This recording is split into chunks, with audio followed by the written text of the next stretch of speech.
How's it going, everybody? Welcome to the Liberty Bowl. It is, of course, Friday. As you guys know, every Friday we come together and it's been a long week. We come together, we smoke some herbs, we talk about all the latest and greatest shit that's been going down with the fall of America over this last week, and basically kind of sum it all up, wrap it up into one nice little package, and ship it on out to you guys free of charge. All right, here on Rumble, YouTube, on X. This does go up to BitChute afterwards, but yeah. How's it going, everybody? Welcome to the show. How are you doing today? As of course, we are joined by my co-host Liberty Spine over here. How are you doing today, sir? Doing damn fine, man. How about yourself? I'm doing all right, man. Doing all right. Surviving. The apocalypse. Yeah. Yep.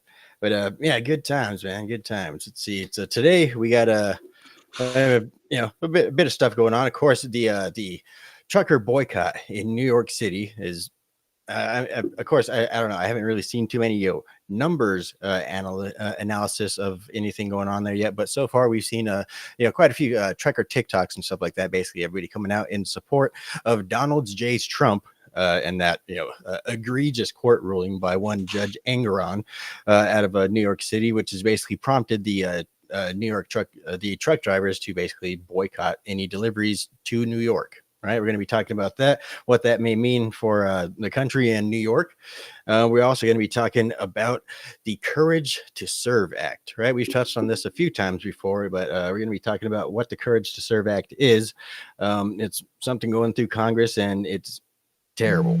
If you guys haven't already heard about it, we'll be talking about that coming up here in a little bit. We also have the Kansas City parade shooting. All right, so all the information about who these shooters actually were now, after the entire media, cover up and everything, is finally coming out, and it's pretty much what you expected. There's not really very many surprises, to say the least, right? We also got Google's AI is apparently very, very, very anti-white. I mean, you could have probably imagined that they were already very anti-white already, but they. We'll be talking about it. I mean, it's been going around the internet. Absolutely hilarious,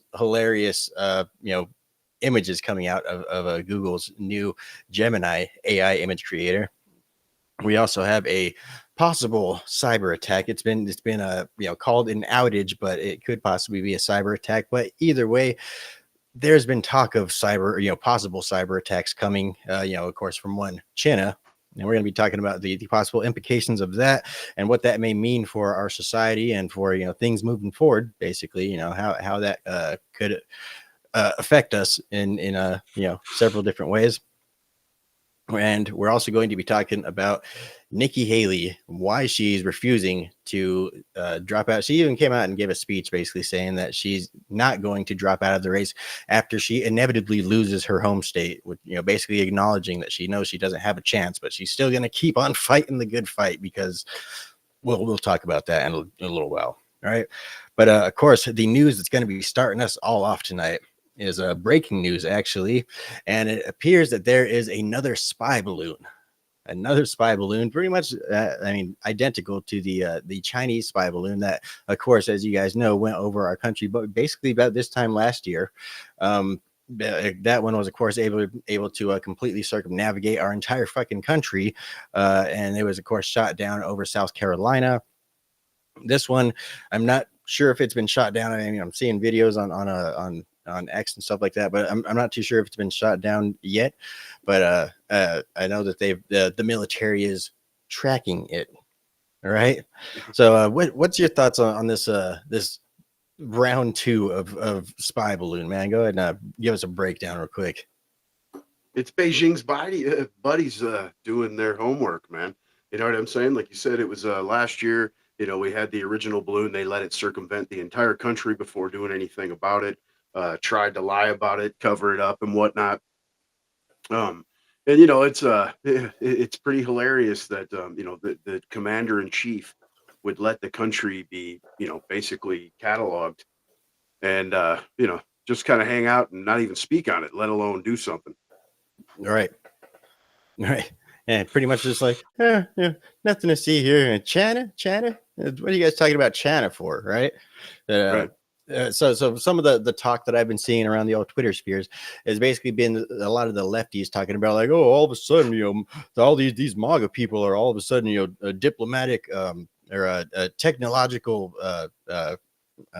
I guess retrieval fucking military retrieval experts, right? They know all about retrieving data and stuff like that, and basically trying to recover this thing safely and retrieve the data that it's collected and stuff like that. And obviously it's just it's a clear cope. I mean, it's the exact same situation as last time. What are we going to learn differently that we didn't learn last time? In my opinion, at this point, it's a power play. It's purely it's a spit in our face from Xi Jinping. Right? It's basically like, okay, it's the fool you once, shame on you, fool me twice, shame on me type thing, right? This is round number 2, at least that we know of, that the public is aware of, right? This is round number 2, and we're gonna basically have to see it's basically a Xi Jinping telling old Joe Biden, right? Your move, buddy. Yeah, pretty much, man. Yeah. Yep. Of course, I'm not exactly sure the exact flight path or anything like that. Yeah, I'm sure a lot more articles are going to be coming out over the weekend. Basically, as more information comes out as well. But one thing that, but don't you worry, it's going to come out that it's all because climate changes.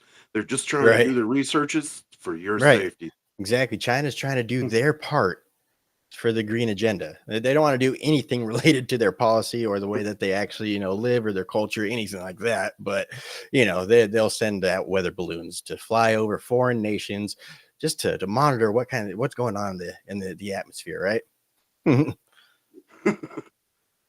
It's pen pals. Anybody that thinks anything different is a Nazi conspiracy theorist, and that's the truth. True story, not hyperboles. But one thing that I do know that's damn for certain, this is going to be expensive. But fuck, dude, you gotta pay the fucking pilot to fly up there however much we're gonna fucking spend in jet fuel. Not to mention we can't just fucking shoot it down with like a fucking couple bullets or nothing. No, we have to send a several $100,000 fucking dollar rockets at it to shoot a balloon out of the sky.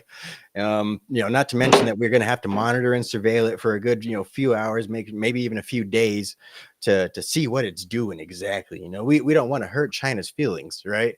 Because as we do remember, last time that this happened, after we did end up shooting it down, after allowing it to go ahead and complete its mission, China's foreign policy minister went ahead and condemned the action on the United States. Basically said that like, oh, this is basically United States saber rattling and shit. Like, motherfucker, that's you guys saber rattling, dude. Right. That's us fucking being some pussies and fucking swatting the fly away. Like, like right. Yeah, and they're like, well, we weren't doing anything. We were just writing our pen pals. You know what I'm saying? Like, it's all a game, man. Always the aggressor is the oppressed. Always, Oh yeah. Well, I mean, especially because you gotta keep in mind that America, we're the biggest, most richest, most powerful country in the world. We have global national privilege and stuff like that. Everywhere that we go, other people just bow to us and just marvel on the ground that we walk on. We have it easy everywhere that we go. Everyone that lives in America, even our homeless people, have it better than most people. And the funny thing is, other than the way that other people's sentiment towards us, but the fact that our homeless people basically live better than the middle class in foreign nations.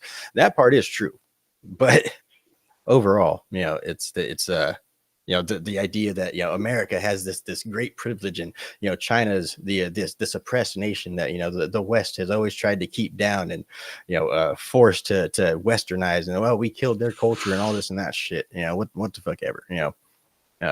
Everything's a victim Olympics over there, and no matter what, Americans or white people are always going to be the bottom of the totem pole. Always the whites. Right.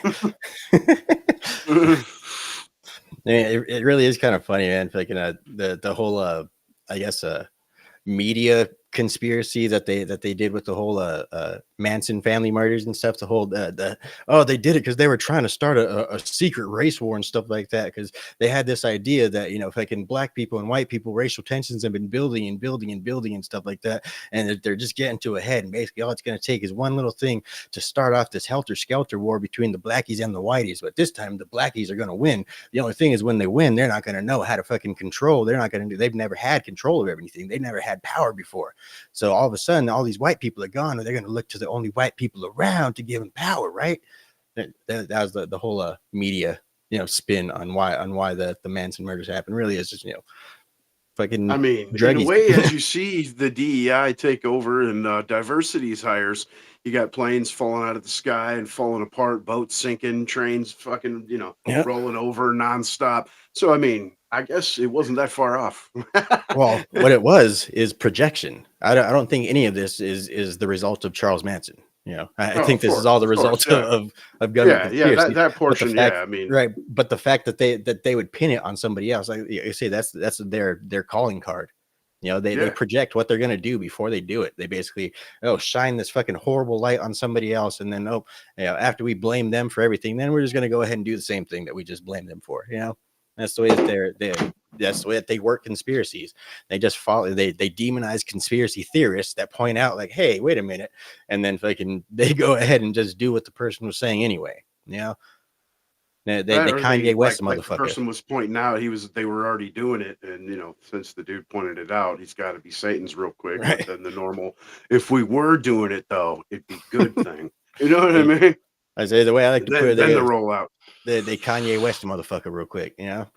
He calls out some people, and then just to prove that, no, we're not running anything. Fucking, we don't control show business. We don't control the media, anything like that. We're gonna have the media completely smear you and destroy your entire life until you bow down on your knees and apologize, you fucking Nazi.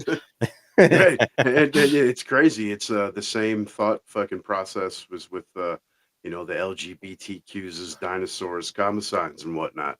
Yeah. And it seems like a play out of a textbook, right? Doesn't it? Like, I don't know, something written by Karl Marx. I don't, right? Something in there. And then, of course, the spin-offs, Rules for Radicals. That it's a projection game in politics. You know what I mean? I mean, that's project onto those that which you were guilty of, and that's how you shift attention, man. I mean, it's textbook. We're seeing it in full play right now. I think that, of course, as we've been talking about pretty much since the inception of this show, the narrative is shifting. The way that people are getting their information is shifting.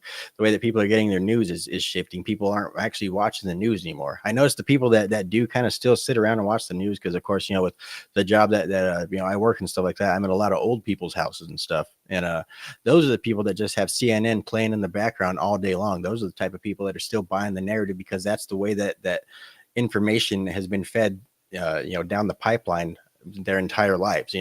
But of course, we have a new generation, a new crop rising up that has basically been built off of the podcaster, or basically the people that go out there and basically take this information that's been disseminated down to these news propagators, whatever, what have you. And basically it's the people that decipher that propaganda that are where the majority of people get their news from now. All right. So it's just they lost control of the narrative. And really, these people, these newscasters, these ABCs, these MSNBCs, these even Fox fucking News, all of these fucking mainstream news organizations, really they could be replaced by some sort of AI. And AI could write all of their scripts for them. Like since fucking Tucker Carlson, there's nobody that actually goes out, within the mainstream, journalist circle and actually goes out and does some actually, hard hitting, reporting or investigative journalism or anything, Yeah, as far as the mainstream is concerned, for sure, man. And definitely could be replaced by podcasters. And that's why you see, Vox, hitting the dirt. And, what was the latest one this morning or yesterday, rather? You see all these left-wing Vice, you see all these left-wing outlets that have had hundreds of millions of dollars poured into them that are now just completely dirt broke. I mean, because they have the communist mindset and they just waste money on wokeism that nobody wants to hear or see, man. And, Right. they obviously don't tell the truth. They've become the fourth arm of the state, the mainstream that is. And, they just repeat the talking, the slogans and, the talking points verbatim. And, you see, the films around the inner zones with the clips of them, it's bad for democracy, democracy, democracy, democracy. I mean, they just, across the country, they're repeating the same thing at 10 p.m. You know, Yep. I mean, it's for real. Count Operation Mockingbird. countless videos out there of just different multiple newscasters just side by side by side, just literally repeating the exact same lines, especially during the whole COVID lockdown era. There's Mockingbird media Even to the the fight with fullest. Trump. You constantly hear it's democracy, democracy, Right. and they don't even mention the fact that we've never lived in one. I mean, it's they're on the tail of making the lie big enough and repeating it enough times, and Yep. on so many different subjects. You know what I mean? Yep. Yeah, shit. I think what they mean by democracy is, of course, actual democracy. The 50, the 51% basically get to rule over the 49%. I think that's what they mean. 'Cause in actual numbers, yeah, they do technically outnumber conservatives, but in terms of actual land space and counties and districts and stuff like that, we far outnumber them, at least at this point in time. And so that's basically the entire reasoning for a republic style system, because if it wasn't for that, basically this entire nation would be ruled entirely by the wants and needs of those from California and New York. That's it. Chicago, right? Right. Yeah, It- but on top of that, like, is it really? Did they really outnumber us, or is it the fact that like states like California have so many illegals that they've gained extra seats, extra representation, through the census, and so I really don't even believe it's they outnumber us. I believe that they've outfaked us and right. padded their numbers with massive amounts of foreigners. Yeah. Because the census doesn't ask, if you're a citizen or not. They just count the person as a person and allot the representative seats and points to that state, accordingly. So, that's a huge problem right there. I've heard different numbers, but up to 7 to 11, seats the Democrats would lose if you 86 all illegals out of the census. Right. Right. Well, I mean, but then that would contribute to the affecting the republic system, which we do have. But in terms of the just I'm just basically going off of who generally wins the popular vote in presidential elections. And that's Right. generally the populist fucking really the fucking sardines in a can that live in New York, Illinois, Yeah, and California. for sure. But yeah, they definitely outnumber us in mass, but like I say, in just general, land, the control of the country overall is a more or less, red-blooded American. Merkel. Yeah. But of course, that's for the time being.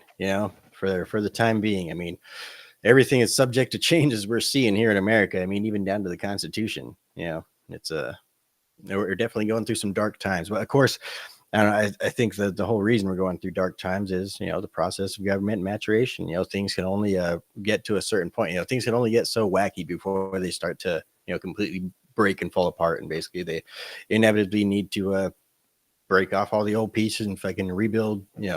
Re-scramble to build anew with all the best parts, I guess. At Yeah, least and that's it's terrible the that hope. the majority of modern day politicians use the Constitution or look at it the same way modern Christians use the Bible. Like Right. they pick and choose what part fits, and even if they argue against, a portion that benefits you, when the script is turned, they'll argue for that same amendment. You know what I mean? Yep. As far as privacy is concerned, rights to medical autonomy, so on and so forth. You know what I mean? Yep. It really is crazy just to see, how far the Overton window does shift over time. Yeah, yeah, What was acceptable, 50 shit, at this point, what was acceptable 20 years ago, as we're seeing, is a um or is what was unacceptable 20 years ago, is completely fucking acceptable now, or completely encouraged even at this point.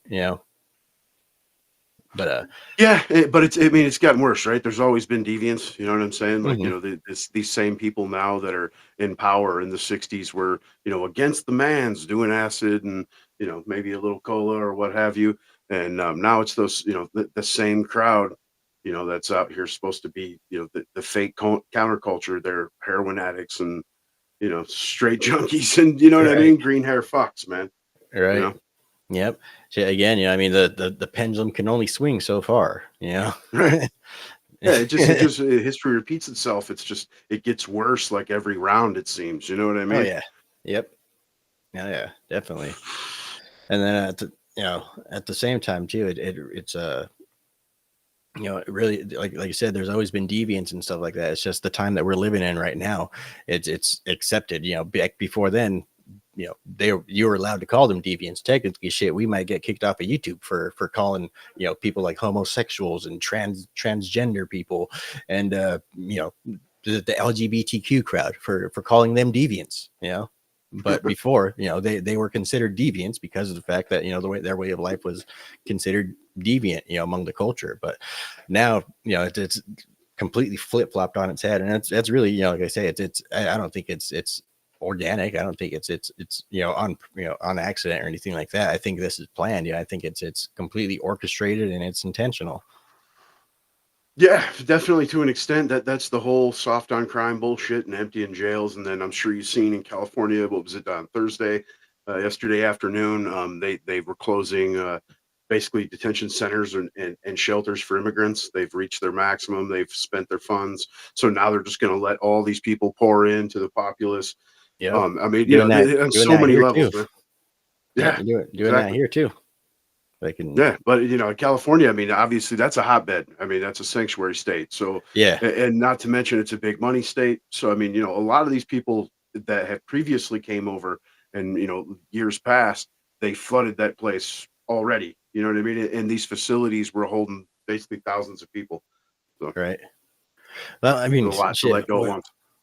A lot of these big money states, we'll see how they're going to be going soon. A lot of these big businesses and a lot of these chains and stuff like that are really leaving places like California as we're seeing it in New York. With they're going to be facing some major supply chain shortages here real soon. We're already seeing different manufacturers starting to leave New York City, to leave New York in general, especially with the ruling coming down from Engeron. It's basically makes it open season. So that ruling does, as we've all seen the clips um, Mark Levin basically breaking down, this isn't a Trump thing. This is not about Trump. It's about the implication of what this ruling actually means. This is what millions of real estate investors do every single day, day after day after day in New York City. This is the way that normal business is conducted, right? And basically, the fact that they're going after Trump and stuff like that, everyone keeps pointing out that, like, oh, well, then in which case now you have to go after everybody. Like, no, what that does is that sends out a message. That sends out a message to anybody that's big in business, anybody that's getting to the point of being untouchable. Anybody that's feeling like they're getting to that point. It's just it's the government basically making an example. Nobody is untouchable. There's nobody that the government cannot reach. And basically what that is signaling to people is in New York, you step out of line, well, they are going to seize your businesses because they disagree with you ideologically. And that's why we're seeing a lot of people starting to leave these places, like Remington Arms. Historically been manufactured out of New York for quite some time. They decided to go ahead and call it kaputs. For They're 140 years or some shit. They've yeah, been making weapons there, handmade yep, weapons. So that supplied hundreds of jobs. But you've seen Kathy Hochul come out, the governor there in New York, basically acquiesce to what you're saying. Telling other business investors and whatnot, hey, don't worry about what happened to Donald Trump. We're not going to come after you. You know what I mean? right, Basically saying we only do this to our political opponents or dissidents. Whatever yep, the case may be. And it's also a cover. It's also being used as a mode, kind of like COVID or any other calamity that they don't want to let to go, to waste. They're using orange man's badge to usurp liberty and destroy the systems and checks and balances and the SEALs clap like they're getting them, they're getting fucking orange hatlers, but in reality they're fucking destroying everything, and under the cover of, well, we're trying to protect democracy, mimeses, you know what I'm Right. saying? And that's what it boils down to. And so while it is a message, don't get in our way, it's also, like I said, a cover for usurpation and the destruction of freedoms and the move towards EU style governance. Yeah. Yep. That's the yeah. Really, this is a I mean, so like we said, they like to um if I can project and basically call out what they're doing before they do it. They've been screaming a whole lot about, this is the death of democracy. He's going to destroy democracy. Like if Trump gets back into office, he's going to get in there and he's going to put it. This is a threat to our democracy. He's going to end democracy. Again, like I said, projection. That may be what they're doing. They may Yeah, be working on like you said, just undermining the I guess democratic systems that we have in place of the people being allowed to elect, who represents them, or basically it's really that's the end of freedom. Not necessarily the end of and democracy, the end of freedom. we live in a representative fucking republic. You know what I'm Mhm. saying? The Democrats, the elites, they're the ones that live in a democracy. And so Yep. when they're saying this, they're talking about their political paradigm. They're not talking about the country systems. You know what I mean? They're going to destroy the systems to protect their democracy. Right. And that's why you always hear them say our democracy. You know what I'm saying? It's because they mean to exclude you. You Yeah. know what I mean? Yeah. It's ours, and you're not included. Right. Yeah. Yeah, Yep. like George Carlin used to say, it's one big club and you are not in it. And that's the club. It's the fucking the democratic side, dude. The Yeah. democracies fucking we're willing to destroy the economy for democracy. I mean, really, they're both sides. As we've seen for quite some time, are actually part of the club. I mean, down to the local chairs of the GOP here in Arizona. They're obviously part of the club. Blackmailing people like Kerry Lake and stuff like that. But really, it's the permanent political class. That's the actual club. It's just the Democrats. They're the cool kids in the club. You know that's really what it is. Yeah. It's the permanent political class versus the plebs, except The elites, the they don't want you to stone. think that. They don't want you to know that. They want you to fucking think that it's the Democrats versus the Republicans. And it's basically fucking team efforts and all this and that. It's bipartisanism and all this and that shit. Like, no, it's the government basically putting the people against each other in order to maintain control of each other. It's really nobody's actually getting what they want. The Democrats don't fucking actually get what they want. Like, oh, what you guys like? What happened with Joe Biden? You guys got a little bit of fucking debt relief, which is actually completely fucking unconstitutional, and it, again, is another affront to our democracy that we have here in America. But in by me saying our democracy, I just mean our general system of checks and balances and kind of rule of law. That's what I mean. That's what the actual threat is there. And that's the republic. But fucking it's yeah, dude, I fully agree with you, man. You hit the nail on the head there fully, man. Yeah. But we do have some power, people. We do, again, as we're seeing here, the truckers of America basically are coming together to boycott New York City. Again, this ruling that has come out of courts in New York City, this civil fraud ruling, right? With no victim, mind you. It's got a lot of people up in arms, right? Because as we said, this is the willful destruction of our system here that we have in America, and it's disgusting to watch. It really Yeah. is. It's nauseating. It's like, is this actually fucking happening? Like, am I in a fucking dream right now? Like, no, this is actually happening. And as we're seeing, the I guess MAGA crowd really is the actual lifeblood of America. In I guess you could say the literal sense, if you were to call America a living organism, literally the stuff that flows and carries stuff from one part to the other. Basically the same way that veins and blood work. that would be truckers. So basically, if the blood stops flowing, your fucking nation is gonna collapse, right? And so basically, these, the truckers, they're banding together basically, and saying, no, we're not gonna do it.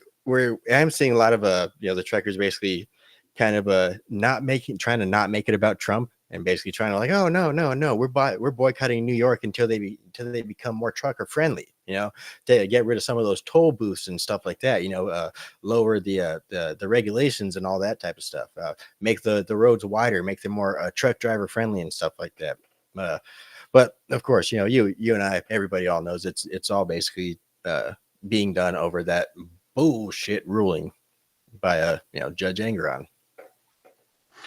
Yeah, and you can cruise the inner zones and see enough truckers, yourself, posting videos, live streaming and shit, telling you, we're doing this, to restore America and to defend the real president of this motherfucker. You know what I mean? And but they're going to be vilified. Of course, you're going to see, a page right out of the Canadian playbook. I'm sure they're going to be villainized. They're going to be extremists. They're going to be, they should be shunned from society. I wouldn't doubt if they try to, similar aspects, maybe seize bank accounts or what have you. Especially, or they will be debanked. You know what I mean? Like one of those aspects seemed to be a new weapon of choice. And again, that started in the EU and then moved to Canada. And I'm sure it's one step away from here at this point. I mean, you've seen the debanking already. You just haven't seen the seizures. You know what I mean? And yeah, this is completely unjust. Again, destruction of the system, a law that's never been used in its 140 years existence or whatever. And the meaning basically twisted, just like you were saying earlier about the Constitution. The left acts like a black and white stark paper is a living organism that evolves and changes. Like it's plain English. It's fucking right there for you.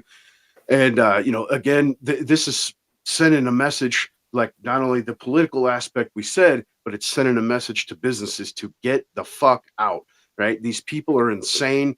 And again, they're willing to burn the entire joint down to stop the Orange Man. And hence the reason that they're culminating in groups with different senators, congressmen, NGOs, and leftist activist groups to try to solidify laws so they cannot be repealed or changed while Trump is in office. Like they're so confident they're going to beat him that they're trying to codify fucking environmental aspects and shit so he can't touch them. Yep. It's because they know that the only way that they have to beat him is through lawfare. It's the only way that they have to beat him is within the media, is by basically smearing with the destruction of lawfare, though, or the perversion. Right. I mean, I think that's the only chance that they think they have of stopping him. I think the only chance that they know that they can't stop him at this point. They know that all of their efforts have basically backfired and actually gone in the opposite direction and resulted in making him even more popular than he was before. So I think now, as you said, the writing's on the wall. Trump is going to be the next president, of America again. And basically, they're going to have to figure out how they're going to have to deal with it after that. Right? They know that they can't win, the elections, other than doing their things with it behind closed doors, but they know that they can't beat him at the polls. So basically, they're putting these types of stuff in place. They're basically mapping out Trump's next term for him. They're basically putting every single step of the way, basically every single they're making, like I said, taking time bombs, except they're putting them at different spots. So basically, as soon as Trump's done cleaning up one mess, he has another mess that's already been set, waiting in the wings for him to go. And keep in mind, all of them have a little surprise in them. Like say the immigration thing, that's the one thing that's got to come right from the beginning for the most part. And of course, as we've talked about before, just the optics of having to load all of these people, these families and stuff like that into buses, into cages, what have you, and basically to get them back to their home country, back to basically get them deported.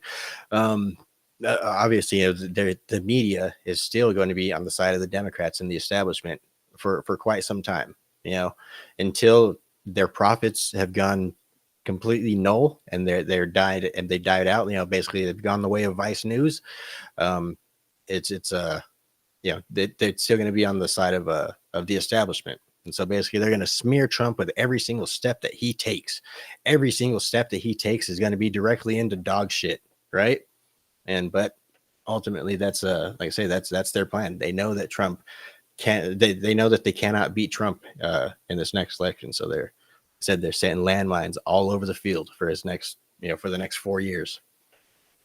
They can't get people to vote for their fucking ideas, period, man. I mean, and since we're allowed to speak on elections these days on the juice tubes, it's all right to say that their only option is to fucking steal, man. You know what I'm saying? Print up 1 million plus fucking ballots per county than what was needed. You know what I mean? Shit like that, mass mail outs, so on and so forth, man. That's how they roll. The harvesting schemes are massive, have paid off in dividends. And of course, the censorship shit is just going to ramp up.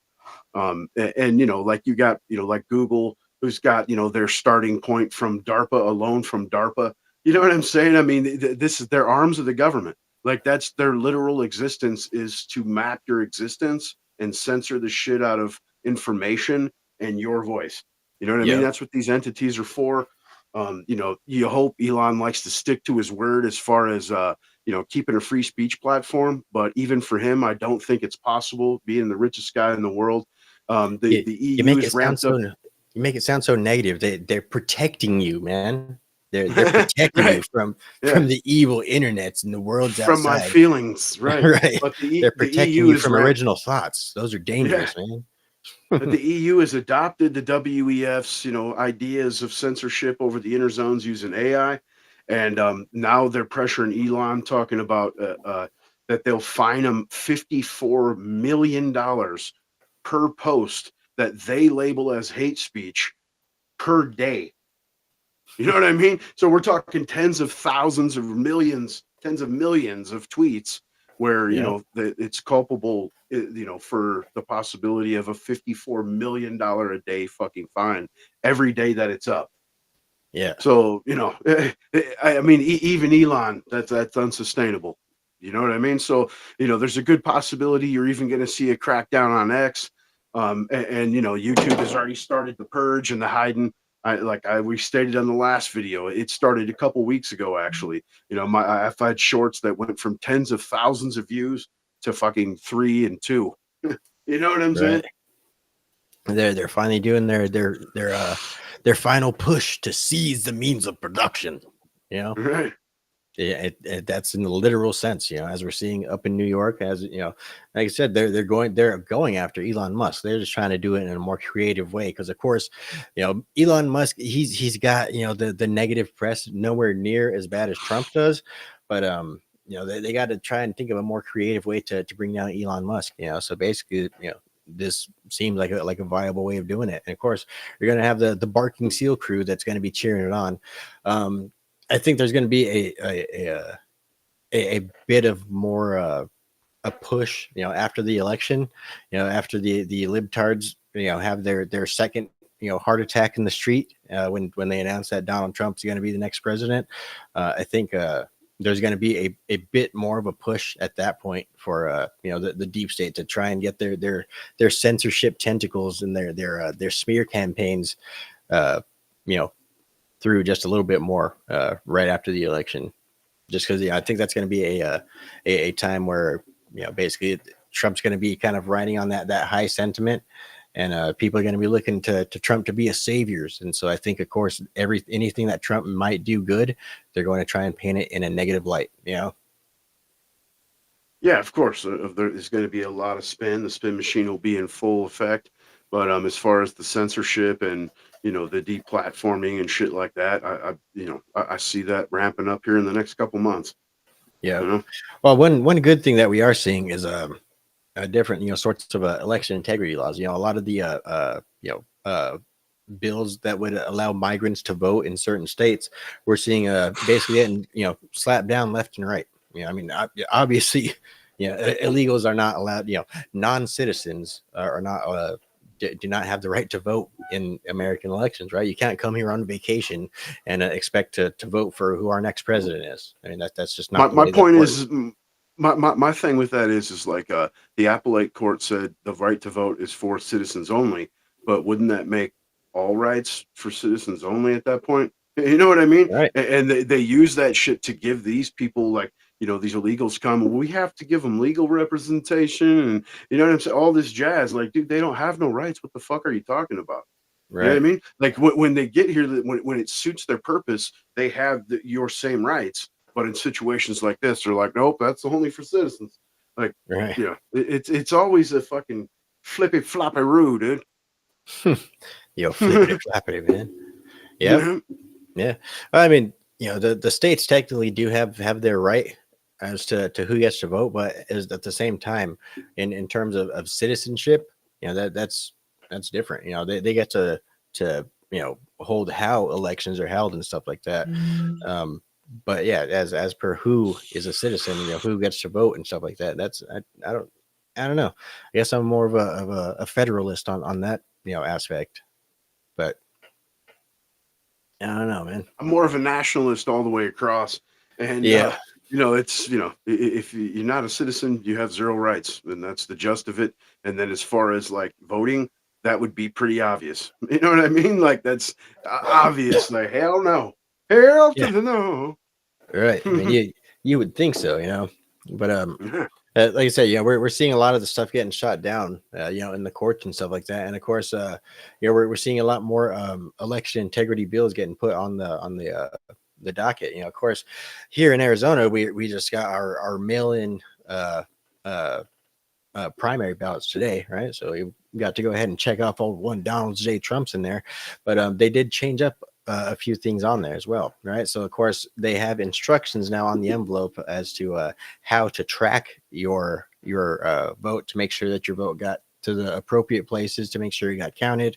All that stuff. There's a bit more transparency in terms. I don't know if they got rid of any of the voting machines at all yet. I'm not too sure about that at all. But they did change up some of the other stuff as to how the early ballots are counted. So basically, now instead of having to wait until election day until all the ballots are closed to start counting the mail-in ballots, now they're going to be able to start counting the mail-in ballots beforehand, and basically they're not going to be able to put out any early tallies or anything like that. Basically, you're just going to know whether or not your vote was counted before election day. But at least this way we're not going to be having Arizona's election results coming out 2-3 days a week afterward. Election month. Right. Right, that's basically going to cut down on that. Another thing that they're going to be doing is the drop boxes, I believe, for basically mail-in ballots. Of course, not for like mailboxes and shit like that. I mean, people are still gonna be able to go ahead and drop fucking handfuls and handfuls of ballots in the mailbox themselves. But if you want to go ahead and take your mail-in ballot and bring it down to a polling place on election day, you can go ahead and do that now. And I believe that the fact that you have your ID and your uh, ballot with your name and address on there, I think that's all the verification it needs. So I believe that you can bring your ballot in sealed up and just go ahead and drop it up in the box.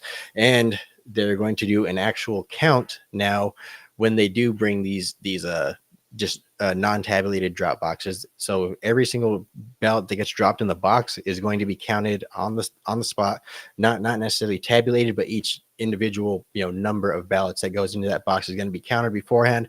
They're upping the laws on chain of custody when it comes to those drop box ballots, to where basically every single hand that it goes to, down to the mail carriers, are going to have to sign off on chain of custody as to they're doing a whole lot of transparency stuff here in Arizona. And of course, Katie Hobbs, the vote on it was so bipartisan. I think there's maybe like one or two local state legislators that voted against it.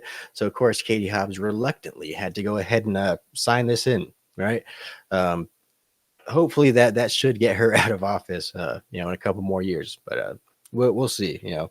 But either way, we're seeing a lot of definitely some good stuff coming down in terms of election integrity. But at the same time, it could all just be for show.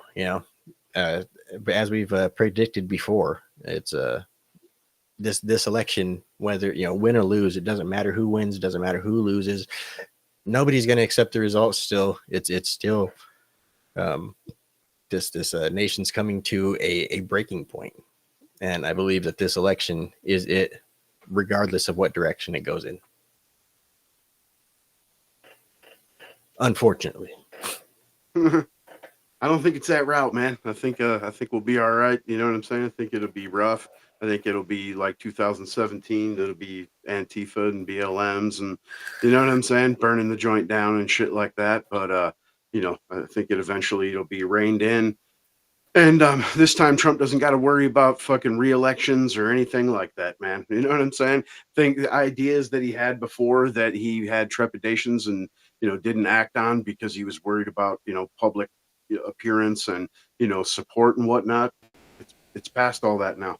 Right. And while he says my revenge will be success, I mean, to an extent, that's the truth for anybody. But at that same token, he's not going to forget. You know what I'm saying?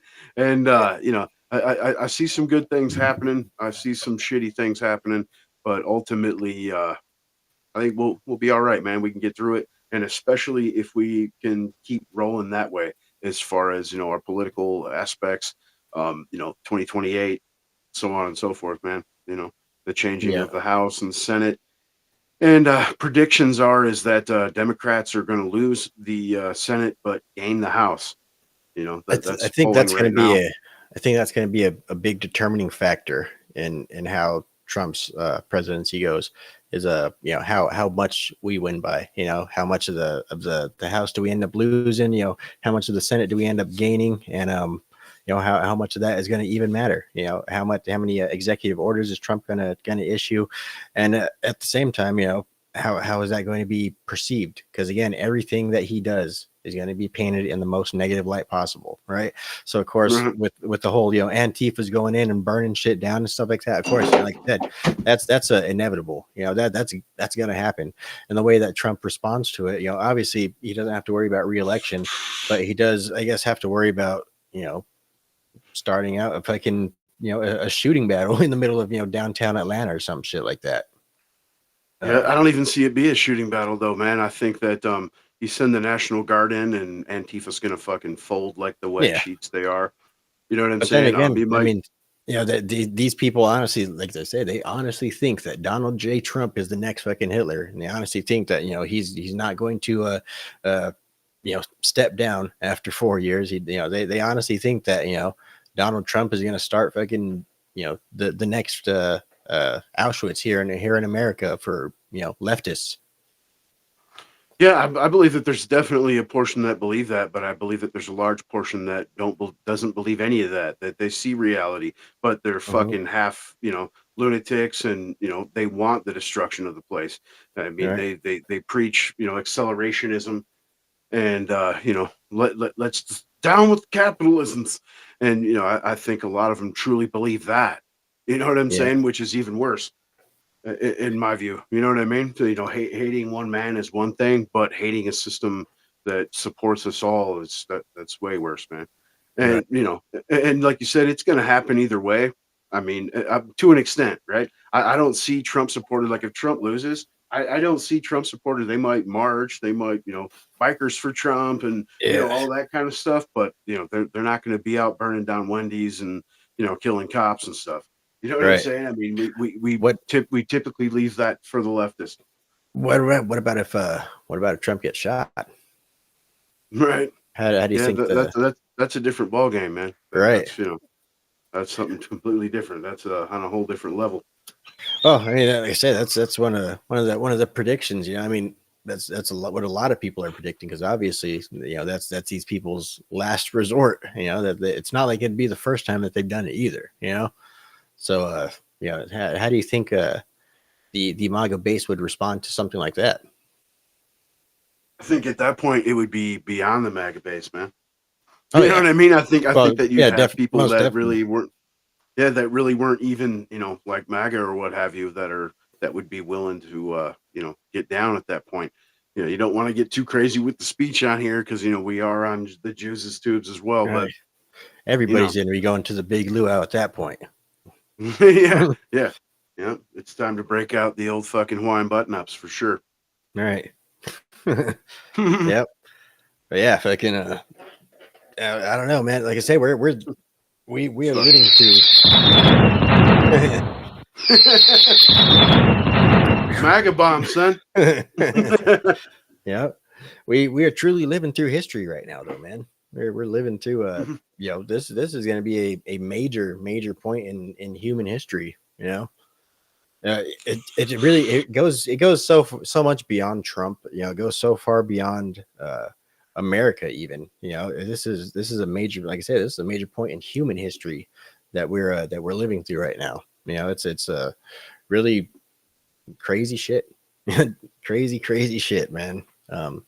Yeah, dude, it's what's even crazier is you can, I've said it a million times. I mean, you look at the words of the WEF. We talked about it last year, Davos, and they were saying like one of the main quotes, you will have hate speech laws in America. I believe this, yes.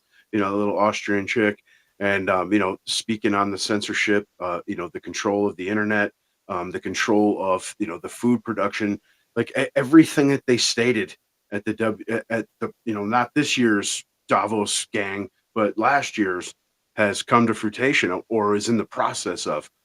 And this year it was all about basically fighting nationalism and mis and disinformation. So that's going to ramp up, and you see Canada now has moved to starting to jail people that speak out against the V fucking 1984, man. You know what I mean? Yeah. Yeah, Really? that's Like if definitely you don't want the shot, you're going to jail. right. Lock him up. Ain't shit. Yeah. Yeah. If John Bay has way that'd be the way he'd do it, man. Remember, like I said on the show, fucking like, oh yeah, you're driving around without your mask on. I think the police should pull you over and beat you. Right. Right. Like, you sick fuck, man. What? All right, man. All right. So what if is this extreme fucking white pill right here, you guys? Extremely fucking white pill, man. What if the extreme point in human history that we're living through right now is obviously with the age of information, again we're seeing global uprisings everywhere. I mean nationalist uprisings all over the globe right now, everywhere. And a lot of it has to do with the fact that it's not just one isolated nation that's being able to see what's going on around them. There it's nations being able to see what's going on with other nations and being able to juxtapose it to their own position, and they're basically being able to compare and contrast what the root causes are. What if in this age of information that we are living through right now, the big surprise, the big giant fucking revelation and shit is we do end up having a giant global revolution, but to the point where is of course it's not going to be without bloodsheds and whatnot. But what if it's just like a type of thing to where the populists end up winning, and basically all the fucking globalist WEFs end up getting fucking heads on pikes and marched through the streets and, helicopters and right, all that type of shit. All of the fucking globalists, just all at once. Fucking the entire fucking world just unites against the fucking the unelected bureaucrats that are trying to overrule their country and shit from afar. And what if that's the big thing? It's just fucking all of a sudden overnight, it happens in under a year. The entire thing goes down in less than a year. Overnight, the entire world just boom, pulls its head out of its ass. The 3% of every nation shit all rise up together. We all fucking go ahead and fucking stomp their fucking heads in and shit. And it's written in the history books that the way that it actually is going down, all of the fucking disinformation, all of the fucking the Clintons, the fucking the Epsteins, the Obamas, the Biden family, the fucking media propaganda, the smear campaigns against Donald Trump, the corruption of the judicial system.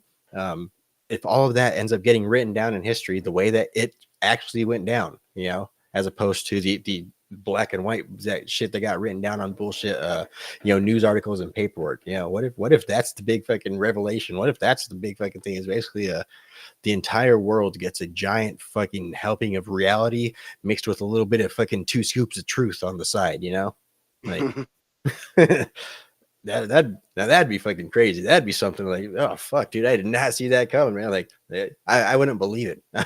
Honestly, I don't think I believe it. I'd be like, no, they went underground. Like, yeah, I know we saw Klaus's heads fucking on a pike walking through the fucking streets of Davos, but I don't that could have been CGI. I don't believe it. Like, I don't believe that the fucking globalist empire has collapsed. But what if Right, it is? overnight, tear off the shackles, and apart we're weak, together we are Augusto Pinatron. You know what I'm Right. saying? Like it's yeah, immediately. That'd be great. That'd be the greatest white pill of all time, man. You know what I mean? But Yeah. obviously, Yeah. yeah. But Yeah.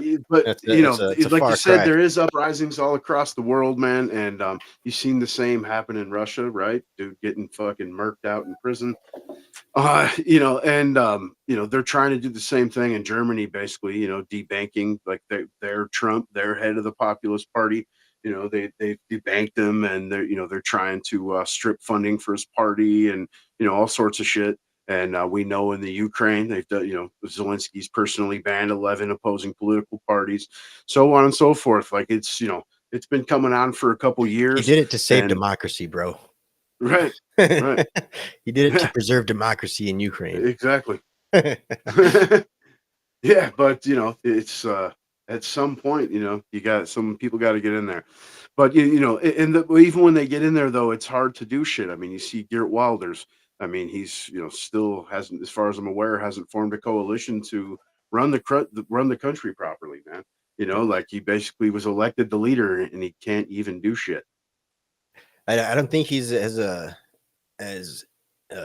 don't know what's the word, enigmatic, is that the word, as Javier Milei, as animated as basically, like, yeah, what I say, I'm not just fucking saying it, I'm gonna actually do it, because we're seeing, the basically, it really, I guess, depends on the person's actual motives, because as we're seeing with Javier Milei, he's going through and he's fucking wrecking shit, like he's they've the first time in fucking years Argentina's had Right, a but surplus. Yeah.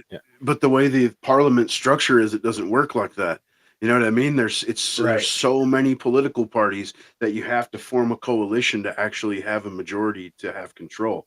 You know what I mean? It's like a president here with, opposing party control of both chambers. You know what I mean? Right. It's like a dead duck, man. You Yeah. can only thing you can do is executive fiat, and that can be erased. And if you hear gear from years ago, I mean, I listened to this guy for years speak, and he's had a price on his head. He can't go out of his country most times. You know what I'm saying? Like every, a political and religious zealot on that side of the planet wants to kill him. You know what I'm saying? ISIS has a price on his head. Al Qaeda had a price on its head. I mean, you could just keep going. And these are people that usually, do good on their promises as far as taking out single people. They don't have a problem poisoning you, or, shooting you in the neck or what have you. Right. And so I believe the dude's a real deal. And you see Maloney in Italy. She's a right wing conservative, populist, and she got in, and she's learned pretty quickly that she's going to have to backpedal on some of those immigration promises because of their involvement with the EU. You know what I'm saying? And luckily we don't have that here. We have treaties, but those treaties aren't going to override shit. You know what I mean? Like, I mean, ultimately Trump could come in and just, like you said, pull a Biden, sign 94 executive orders in the first so many days, and start that fucking, the crazy fascist deportations. And, I mean, the deal. Start trimming the fat, dude, open the rigs, shut down the fucking welfare system for a while. The whole gig. And you hate to say that because that's a holy hell. I Right. shouldn't have said that. They'd definitely vote against you, right? But Right. the See, things I that told pay you they want to get rid dividends of for the Social country as a Security. whole. Right, exactly. And I don't want to get rid of Social Security. I would rather it be privatized for you, where you're actually going to get your money, rather than Right. someone, people like us that have paid into it, for years, and by the time it's our turn to collect, that shit's going to be long gone, man. That's a Yeah. fucking pipe dream. You're funding current retirements, not your own. Don't worry though, dude, because the fucking old guy down the house that's got $1 million fucking joint and drives a Lexus, and you know what I'm saying? That's you're funding their retirement. And of course, I'm not talking about people that slaved their whole life and paid into the system. You deserve your money. That's what I'm getting at. You know what I mean? But there's plenty of people that have absolutely no reason to collect it other than, and people that take advantage of the system, fake injuries, so on and so forth, man. Dude, fuck you. Right. But then again, you also got to think, man, thanks to the Democrats, we have an entirely new crop of people that are going to be paying the next crop Social Security, man. Fucking, Right. right. That's actually not the case because as we know, these people are not coming to be part of the American system. They're not coming to be part of the American dream. They're coming to make some money so they can send it back home to their families. They're not coming to integrate. They're not coming to enrich our nation or anything even similar to that. They're coming here to basically make some money and to take advantage of the American system that we have here, take advantage of the socialist American system that we have here, and again, exploit it for their own gain and basically send the money back to their own to their home country, the country, of course, that they are fleeing because of political persecution, in which they are being seeking asylum here in America, right? Because that's the reason, and so of course they're sending that money back to their families that are still in their home country, for whatever reason, not being politically persecuted in the same way that they were, right? So That's the reason that it's all fighting age men, man. yep, it's all fighting age, man, and the reason for that is the fucking Courage to Serve Act. You want to go ahead and you want to go ahead and break that one down for a minute, man? Well, of course, it's a bill being introduced, in Congress, of course, and it's Bipartisan. yeah, bipartisan, of course. Warmongers all about, and it's basically like if you're a vetted, illegal, you can gain citizenship by faithfully serving the Americas and Right. sending your ass off to fucking kill or be killed, son. And so basically it's a scheme to replenish the ranks of the military that they've absolutely decimated.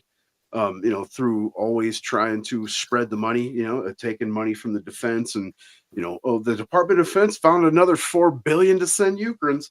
I mean, a constant shit like that, right? And then with the wokeism, I mean, And you're not DEI going and all to, that bullshit. yeah, you're not going to attract, some hard roughneck, male that wants to fight, and telling him that he has to accept the dude next to him in a dress and shit. I mean, Right. it's just not going to happen. It's not a copacetic And situation. not only that, you also have to fucking follow their orders too. You also have to Yeah, take fucking commands from them.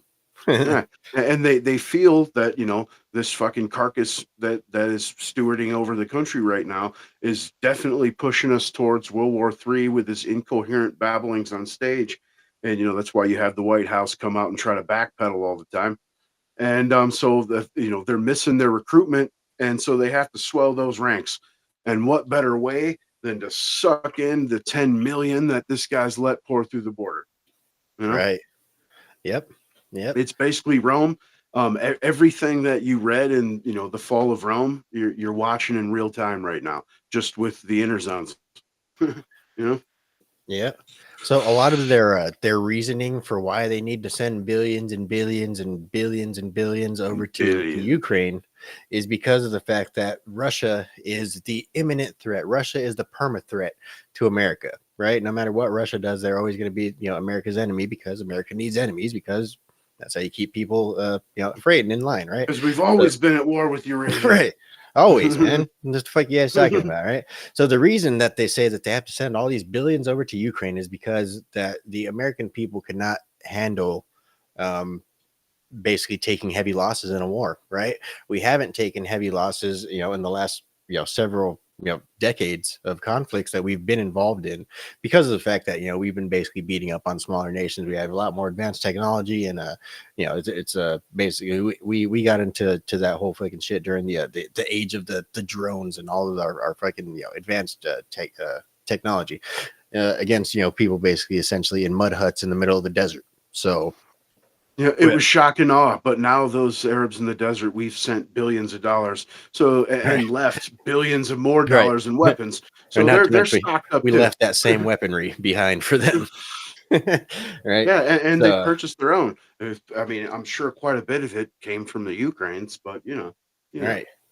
So a lot of the talk of the reason that they want to get a lot of these immigrants in is because we're facing a serious war. Not a war to fucking install freedom in Iraq. We're not fucking a war to go fight communism and abroad. We're not nation building or anything like that. Like no, we're in all out global war. This is not like just an operation or anything like that. This the we're going to take heavy losses to put it lightly, and basically their mindset behind it is again try to preserve those people that would not get behind us if their own brothers and sisters and sons and daughters and stuff were being sent off to go get blown to bits by foreign people. They would not support the war for very much longer if that were the case. And so instead, we're going to send these immigrants that just keep pouring over our border for whatever reason. I don't know why. They just keep coming over. So yeah, fuck it, put them to work. And Kind of that's reminds you of the basically Civil their War, yeah, yeah, right? The Civil War, but it was the Irish and whatnot. They're coming off the boats in New York, and it's like, here you go, sign this, boy. Here's a fucking right, piece of bread and a rifle. You know right. what I mean? Go and get them. Yeah. All right. And so basically, that's the idea right now. At least that's my way of thinking about it is I think where the reason that we're seeing a lot of the people leaving these institutions, as you mentioned, DEI, wokeness, everything, down the line, what have you, but also because of the fact that I think that they see um, uh, domestic or civil conflict or basically something happening on the home front as imminent, and I think that they would like to be home to protect their own families, to protect their own country. And so I think that's why we're coming to this basically kind of wishy-washy stage. They're bringing in people to go ahead and replace the soldiers that are quitting to protect their families from these fucking new people that are coming in. It's a weird circle, you know what I mean? Right, It's a so vicious basically, cycle. right there's a threat on the homeland. There's an invasion on the homeland. So the American soldiers are quitting so that way they could stay home to protect the homeland. Meanwhile, we're going to go ahead and employ these people that are invading our homeland to go abroad and protect our homeland. It really I really think it is kind of that simple. It could it's be. it's it's for real Roman decadence, man. Like Yeah. you're for I mean you're like I said, you're watching it. I mean, and what they say, like at the time people were having sex in the streets outside of playwrights and whatnot. I mean, it's happening here too, but it's just Shit, in it's parades. going You know on what in I'm saying? fucking kindergarten classrooms and Yeah, libraries, dude. exactly. Right. Exactly. I think we're overdue. Like, Yeah. I don't think Nietzsche could have fucking even envisioned this amount of fucking hedonism and decadence. Like this is just bad. you know? It's a little Yeah. bit like Gomorrah's. Right. Right. Yeah, like that saying goes, like fucking if we survive this, we owe Sodom and Gomorrah an apology. Like Right. real shit, dude. Like Unless my wife turns to salt, fuck that. right. Oh man. So you want to talk about the let's go ahead and talk about Kansas City. What Kansas a City. So parade. What a parade. right. So as you guys know, Kansas City, of course, won the Super Bowl this year.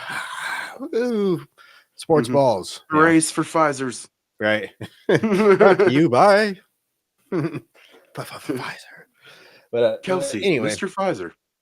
right. So anyway, there was of course a parade, in town with it the next day or a couple days after, something like that. Of course, and you get large crowds of people and stuff like that in a place like Kansas City. Uh, things Kansas are City. Kansas City. Um, people are bound to look at each other. And of course, you know what happens when somebody looks at each other. When people look at each You're other, disrespecting, fool. guns get pulled, shots fired. Fucking people die. Yeah.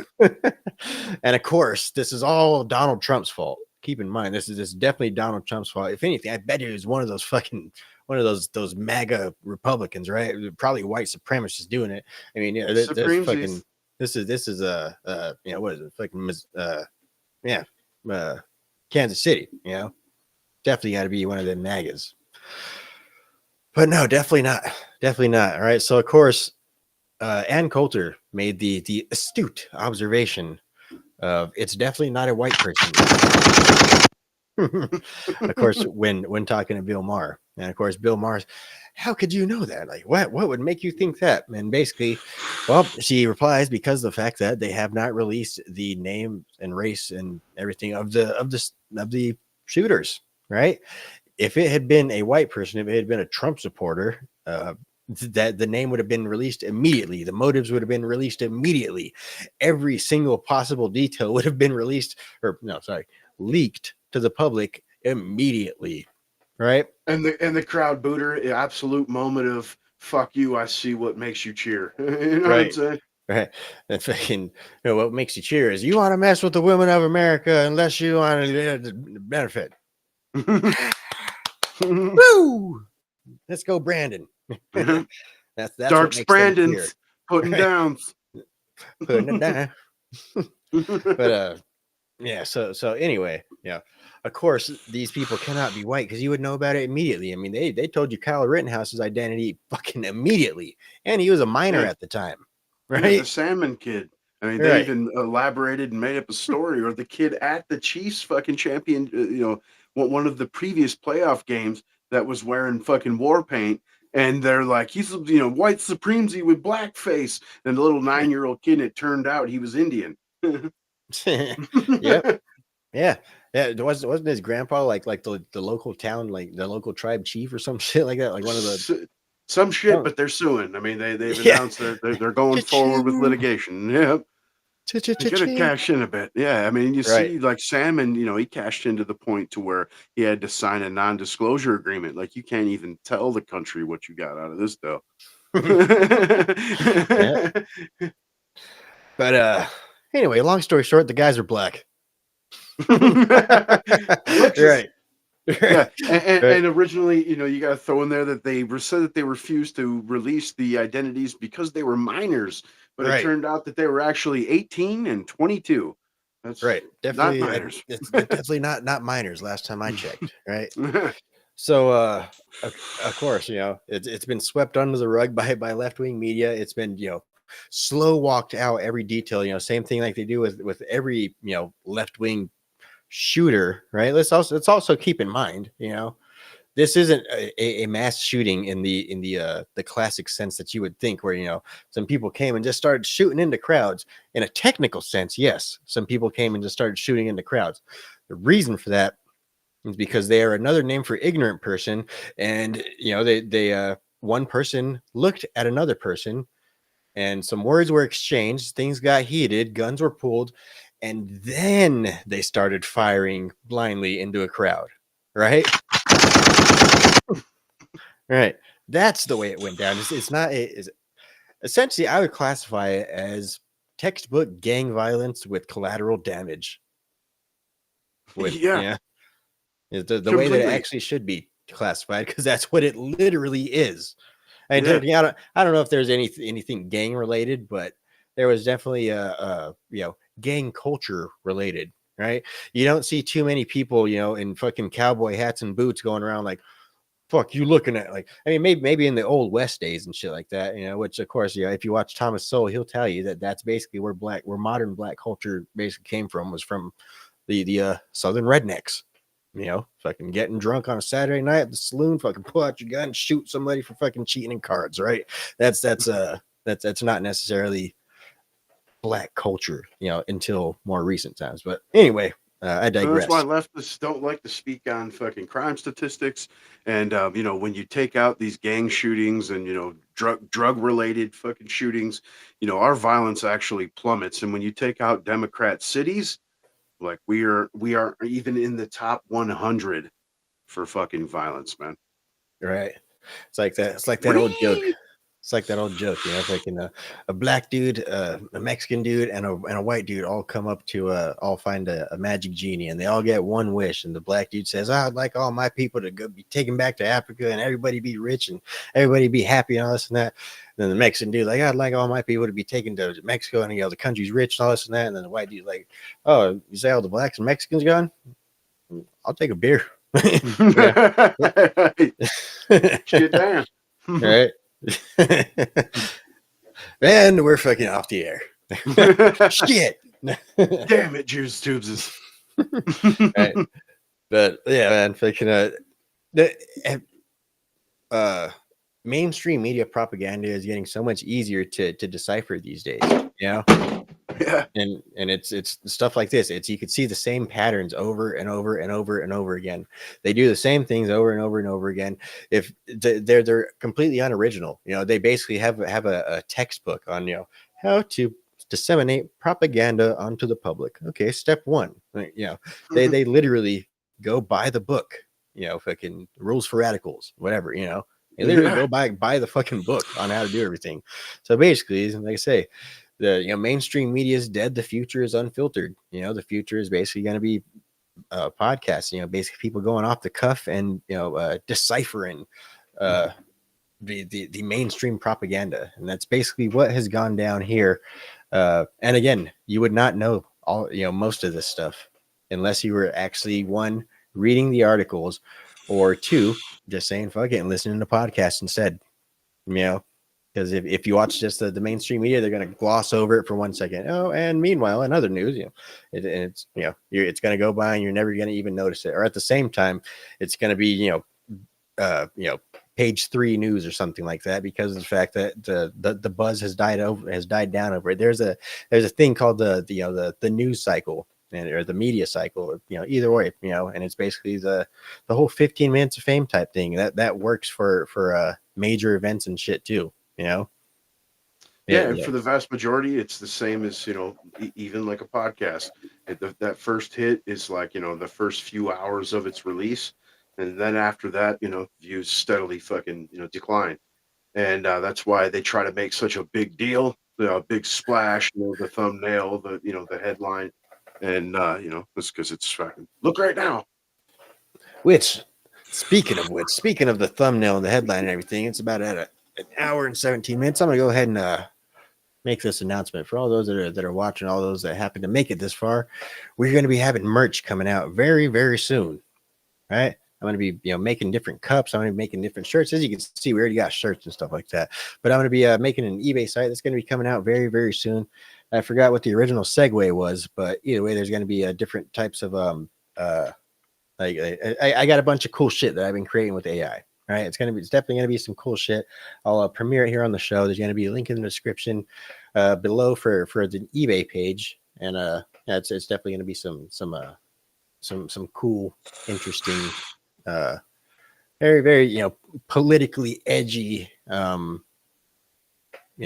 merchandise. But anyway, I forgot what we were talking about. Moving on, dude. Let's fucking talk about old brunette Haley, dude. Right, fucking killery and fucking dark skins. So Nikki Haley openly acknowledges that she's not going to win her own home state of South Carolina. And she's basically already acknowledged that she is still going to continue to stay in the race afterward. Right. So, of course, that brings a whole litany of questions of, well, I guess really one question of why? What's the fucking point? So there's a whole bunch of different hypotheses going around as to why. There's a whole bunch of different plausible explanations as to why it could be as well. But But yeah, what's your thought? What's your reasoning as to why she would continue? She's part of the psyop, man. She's part of the psyop, dude. That's to use the name of Trump, dude. Like I was saying earlier, dude. She's part of that psyop to usurp liberty and use the danger of orange hatlers to subvert the fucking American system, the checks and balances. I mean, she's out there now. Things that I personally have screenshots of her saying like the graves, right, of the World War II veterans in France, saying that he didn't want to go because they were losers and basically hacks, whatever, right? And even she was out there, all over the Twitter spheres, like, Donald Trump did not say this. So many people said this is not true, but now she's pushing that lie. Like she's running with the leftist talking points for a reason, and she's being funded, first by a leftist mega donor, but now by something like 52 donors of Biden's are now funding Haley.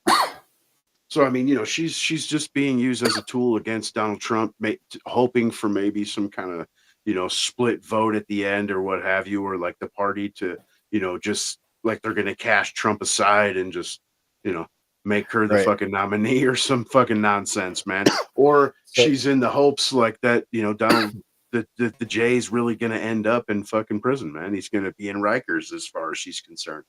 Right. So my whole thing with that is obviously I mean they're egging Nikki Haley on. The donors are egging Nikki Haley on to basically remain in the race because they're telling her that Trump's going to get locked up, Trump's going to get this and that, something's going to happen to where basically Trump is not going to be in the race, and they're going to need somebody to fill his shoes. But the fact of reality is that she can't win. Even if Trump were not in the race, she can't win. She'd need 10 more feet to fill one of those shoes. Right. She's wildly unpopular. Even if Trump were not in the race, I would not vote for her. Like, I don't give a fuck. I've already, made the full decision. I don't give a shit no matter what. Even if Trump is locked up in a cell, I'm still going to write in Donald Trump at that point. Like, there is nobody else, so that's beyond the point. But yeah, she can't win. Even if Trump wasn't in the race, there is no chance that Nikki Haley could win.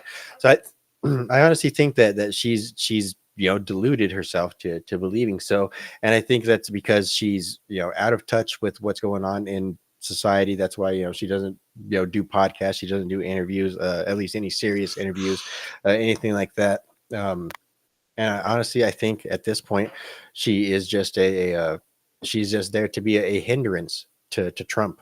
But of course, I think that's just going to end up backfiring, just as every single other Wile E. Coyote trap that they set out for Donald Trump has already. I think that basically Nikki Haley's entire reason for existence right now is basically to, one, soak up donor money from the RNC, because the RNC is corrupt pieces of shit. Again, they're part of that inner club, they're part of that permanent political class. So of course they're playing ball, but they're playing ball by the Democrats' rules, of course. And so basically, as long as they keep throwing their money and throwing their support at Nikki Haley, it's going to remain a hindrance for Trump, especially as he starts getting different rulings with these legal battles, and it's a lot of money. It's costing Trump a lot of money to fight all these court battles and stuff. And so I think that's basically just she's an extra squeaky wheel. I think that's all she is on the Trump train. She's just an extra fucking squeaky wheel, just something that they could keep in place. Because again, even if Nikki Haley loses, I mean, even if Donald Trump gets locked up or anything, Nikki Haley's going to lose no matter what. There's no chance. So I think honestly, she's just a hindrance. That's it.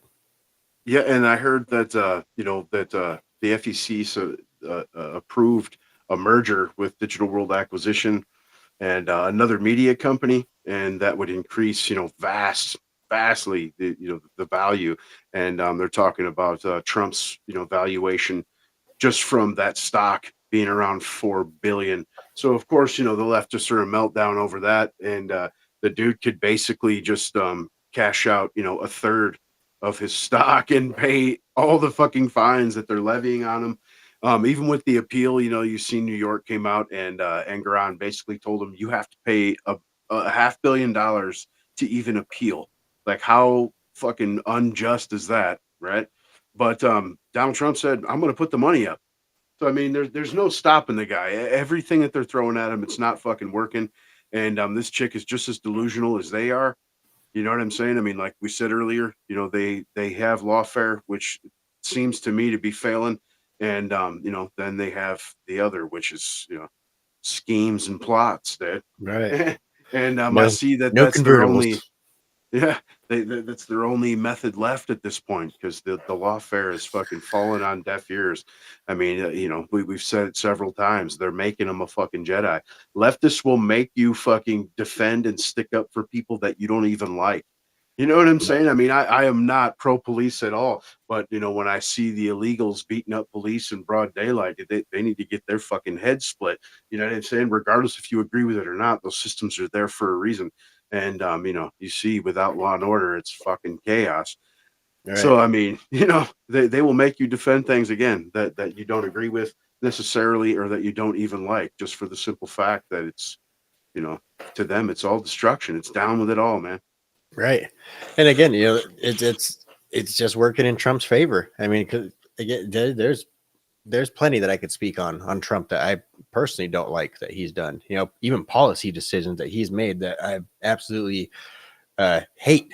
I absolutely Yeah. think is fucking the most scummiest fucking political moves that has come out of our government has been committed Yep. by Trump. And You know, yeah, and I mean, this is fucking, you know, it's MAGA town, right?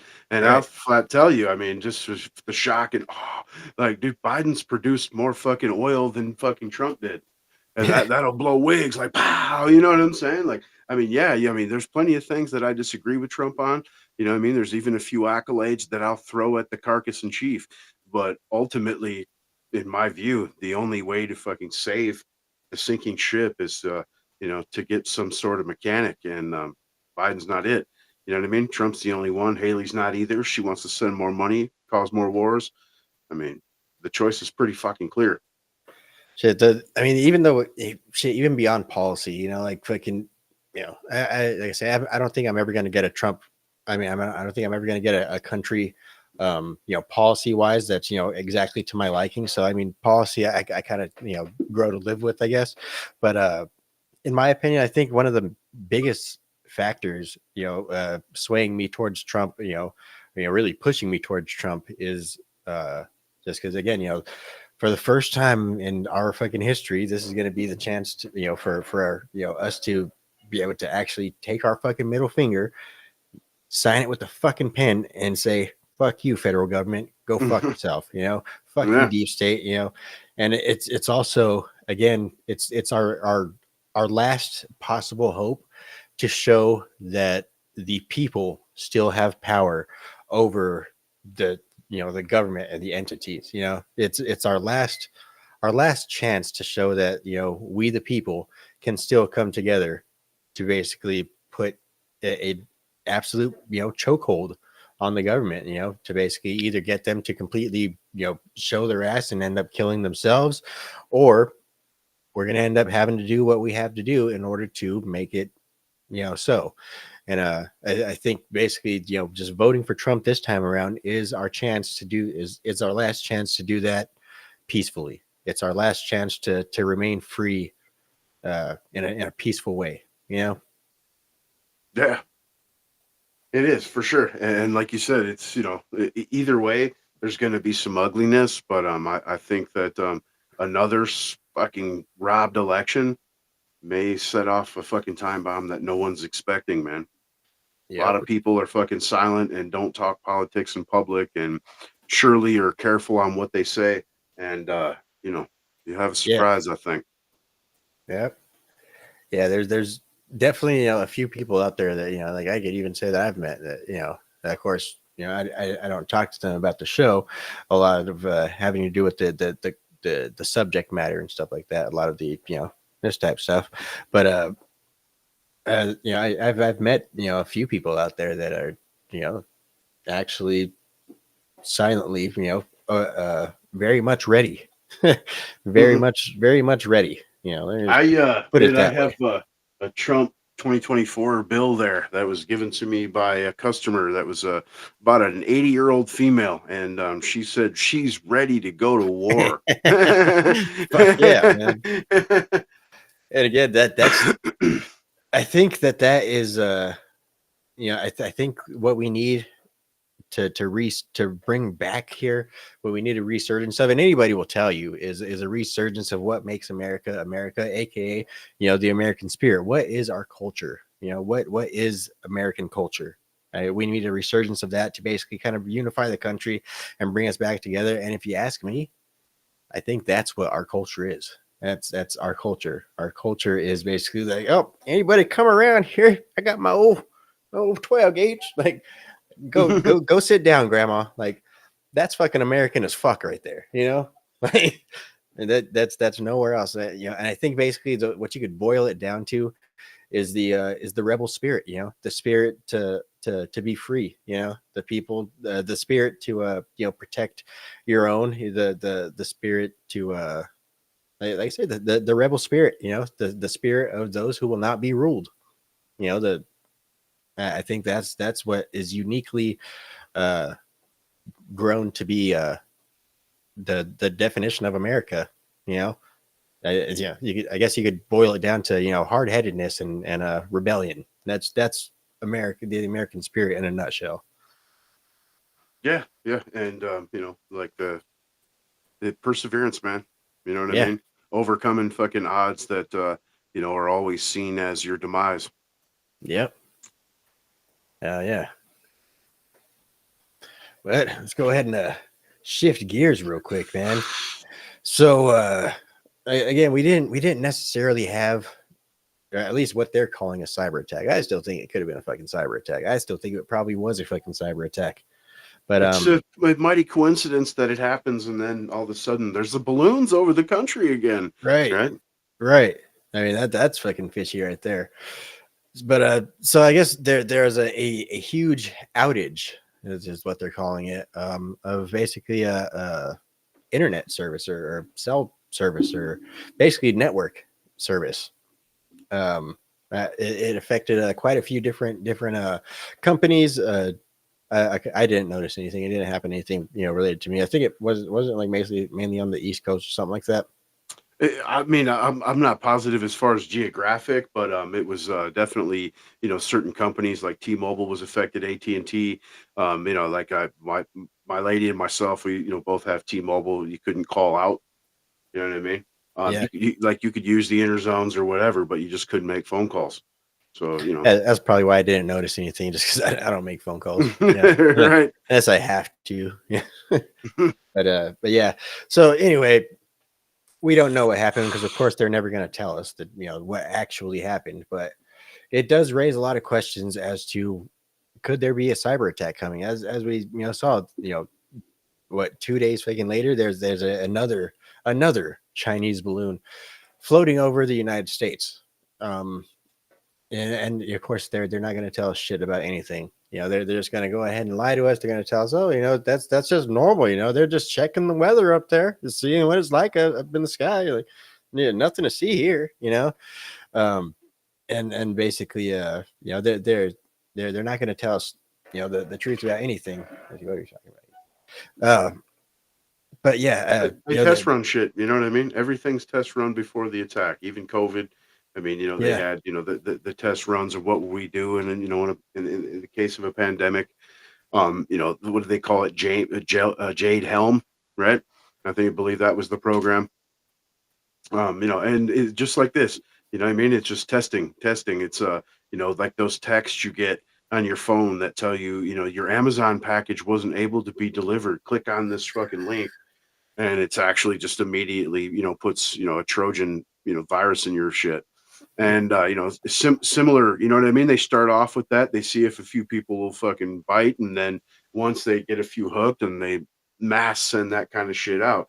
And yeah, similar with this type of shit, I'm sure they're testing their capabilities, seeing how easy it is to take shit out. yeah, yeah. And with that, we may actually wake up to that being our reality one day here in the near future. You know, so make sure you guys get your emergency food supplies from mypatriotsupply.com. I'm just no, I don't give a fuck where you get it. Just make sure that you guys have something. You know, make sure that you guys stock up on something. Doesn't matter if it's fucking Clean water, 50-pound bags of rice. right? Clean water. Some sort of food. Some sort of non-perishable, preferably. Cans. Beans, rice, stuff that you could store away. Make sure you have some way to protect yourself. Preferably try to get some sort of a radio, so that way you could at least listen what's going on through the airwaves and stuff like that, because there will most likely still be emergency radio transmissions going on from somewhere, even if there is no sort of internet or a cell network, anything like that. So that's one way that you're able to somewhat stay informed. I mean, this right there is supplies, ammo, right. Firearms, Medical supply, fucking ammo, pest firearm. control. Things never think of. You know what I'm saying? Serious. Yeah. I mean, this shit gets outrageous. Food gets scarce. It's going to get scarce for scavengers as well, man. And they're going to come looking. You know what I'm saying? So pest control is important. That's something most people don't think about. And of course, butt wipe. Let's not do the COVID thing. But just buy yourself an extra pack or two when you go shopping. You know what I mean? Don't buy it all so we can't get none, or it gets price gouged. But hook yourself up. Yeah. So if you don't live in a shitty place, know your neighbors. Get to know your neighbors. Make sure you guys are all keeping alert and aware, looking out and stuff like that. Go over and share some food with them, something like that. Go over and trade a dinner or a dish or something. I don't fucking know. In my case, grow some weed and then fucking you guys trade weed whenever you guys harvest. That's a good way to meet your neighbors too. But get in touch with the people around you. I guess learning is half the battle. But again, there's really only there. It's really limitless the things that you could do down to getting yourself an underground fucking bomb shelter. But the bare basics, at least, if you're living week to week on food supplies and stuff like that off of just TV dinners and shit at the store, you're fucked. You gotta get you some shit that you can cook and store away and throw in a fucking backpack and take with you if you need to, and cook on the road, on the run, stuff that's not gonna spoil very very soon. Some shit that's gonna last a good couple years. There's a whole lot of question marks whenever things like that happen. Of course, we're just speaking off of what we've seen in documentaries and read in books, and basically just a basic understanding of how general survival works. It's not like we've ever actually lived through anything like this. None of us really have. This isn't par for the course. So really none of this is either. So basically, buckle up. It's going to be a bumpy ride. It's going to get worse before it gets better. Yeah. So yeah, if I can cyber attacks, that's that is a not just a possibility, but I'd say in my opinion, a probability. That seems one of the most likely things that would be done, where we already see a lot of militaries have already moved their warfare to different types of cyber warfare, or everything's basically run through drones and shit like that now. So it's really, we're coming into a new age, and obviously cyber warfare seems like one of the most logical moves. It's the stroke of a key can literally topple nations. Like that's some insane shit to think about. Yeah. And again, without any blood being shed from foreign stuff. So you do some shit like that, people are gonna start shooting each other. Over people are gonna start fighting over the last can of fucking beans in the supermarket and shit. Like it's that you topple nations like that. I mean, traditionally, the way that we've done it, we just basically go in there, we pay money to the leaders of the poor people, and basically get them to rise up and overthrow the traditional leaders of the nations, and basically install a new government that's subservient to the United States. That's the way that we've traditionally done it. But shit, dude, some destroying the cyber infrastructure of a nation, that's going to completely topple a nation from the inside, and it's basically going to create a power vacuum. And power vacuums, generally, when they're not done through way of revolution and intentionally by the populace, they tend to end up in more authoritarian uh, rule, governments and stuff like that. Of course, people are afraid.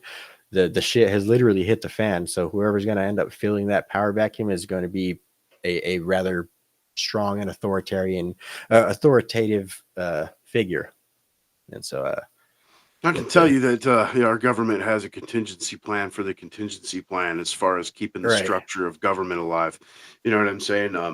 Like there's ways to protect from EMPs and so on and so forth as far as you know vehicles and aircraft shit like that. And it's basically just encasing them in metal. So I mean like a small tight fitting fucking hanger. You know what I mean? Lined with aluminum shit like that.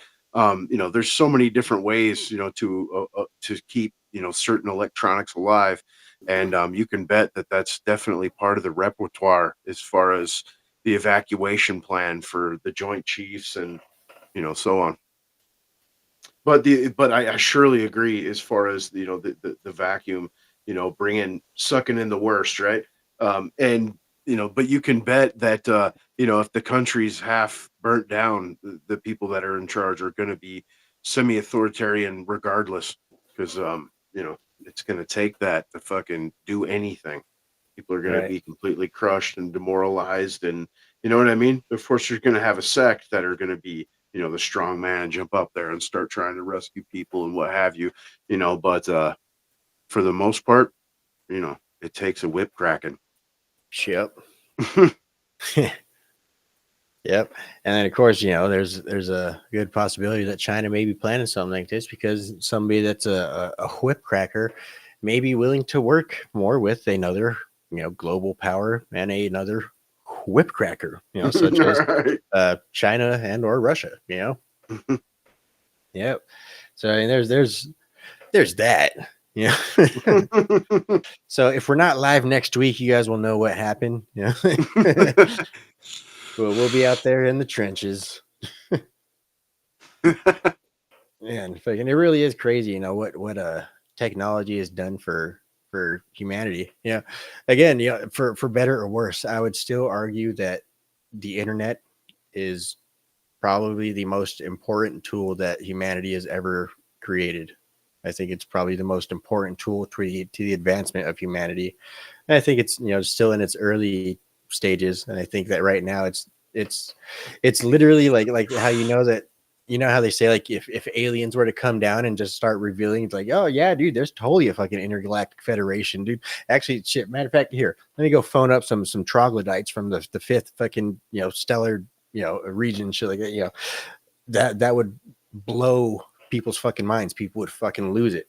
People would not be able to comprehend and fathom that reality. And so I think that's basically what a lot of yeah, I forgot where I was going with that, but yeah, I think fucking myself. I think the internet, obviously, a great invention, that's what it was. glorious, what have you. Fucking, and it's done wondrous things. It's a good tool for information.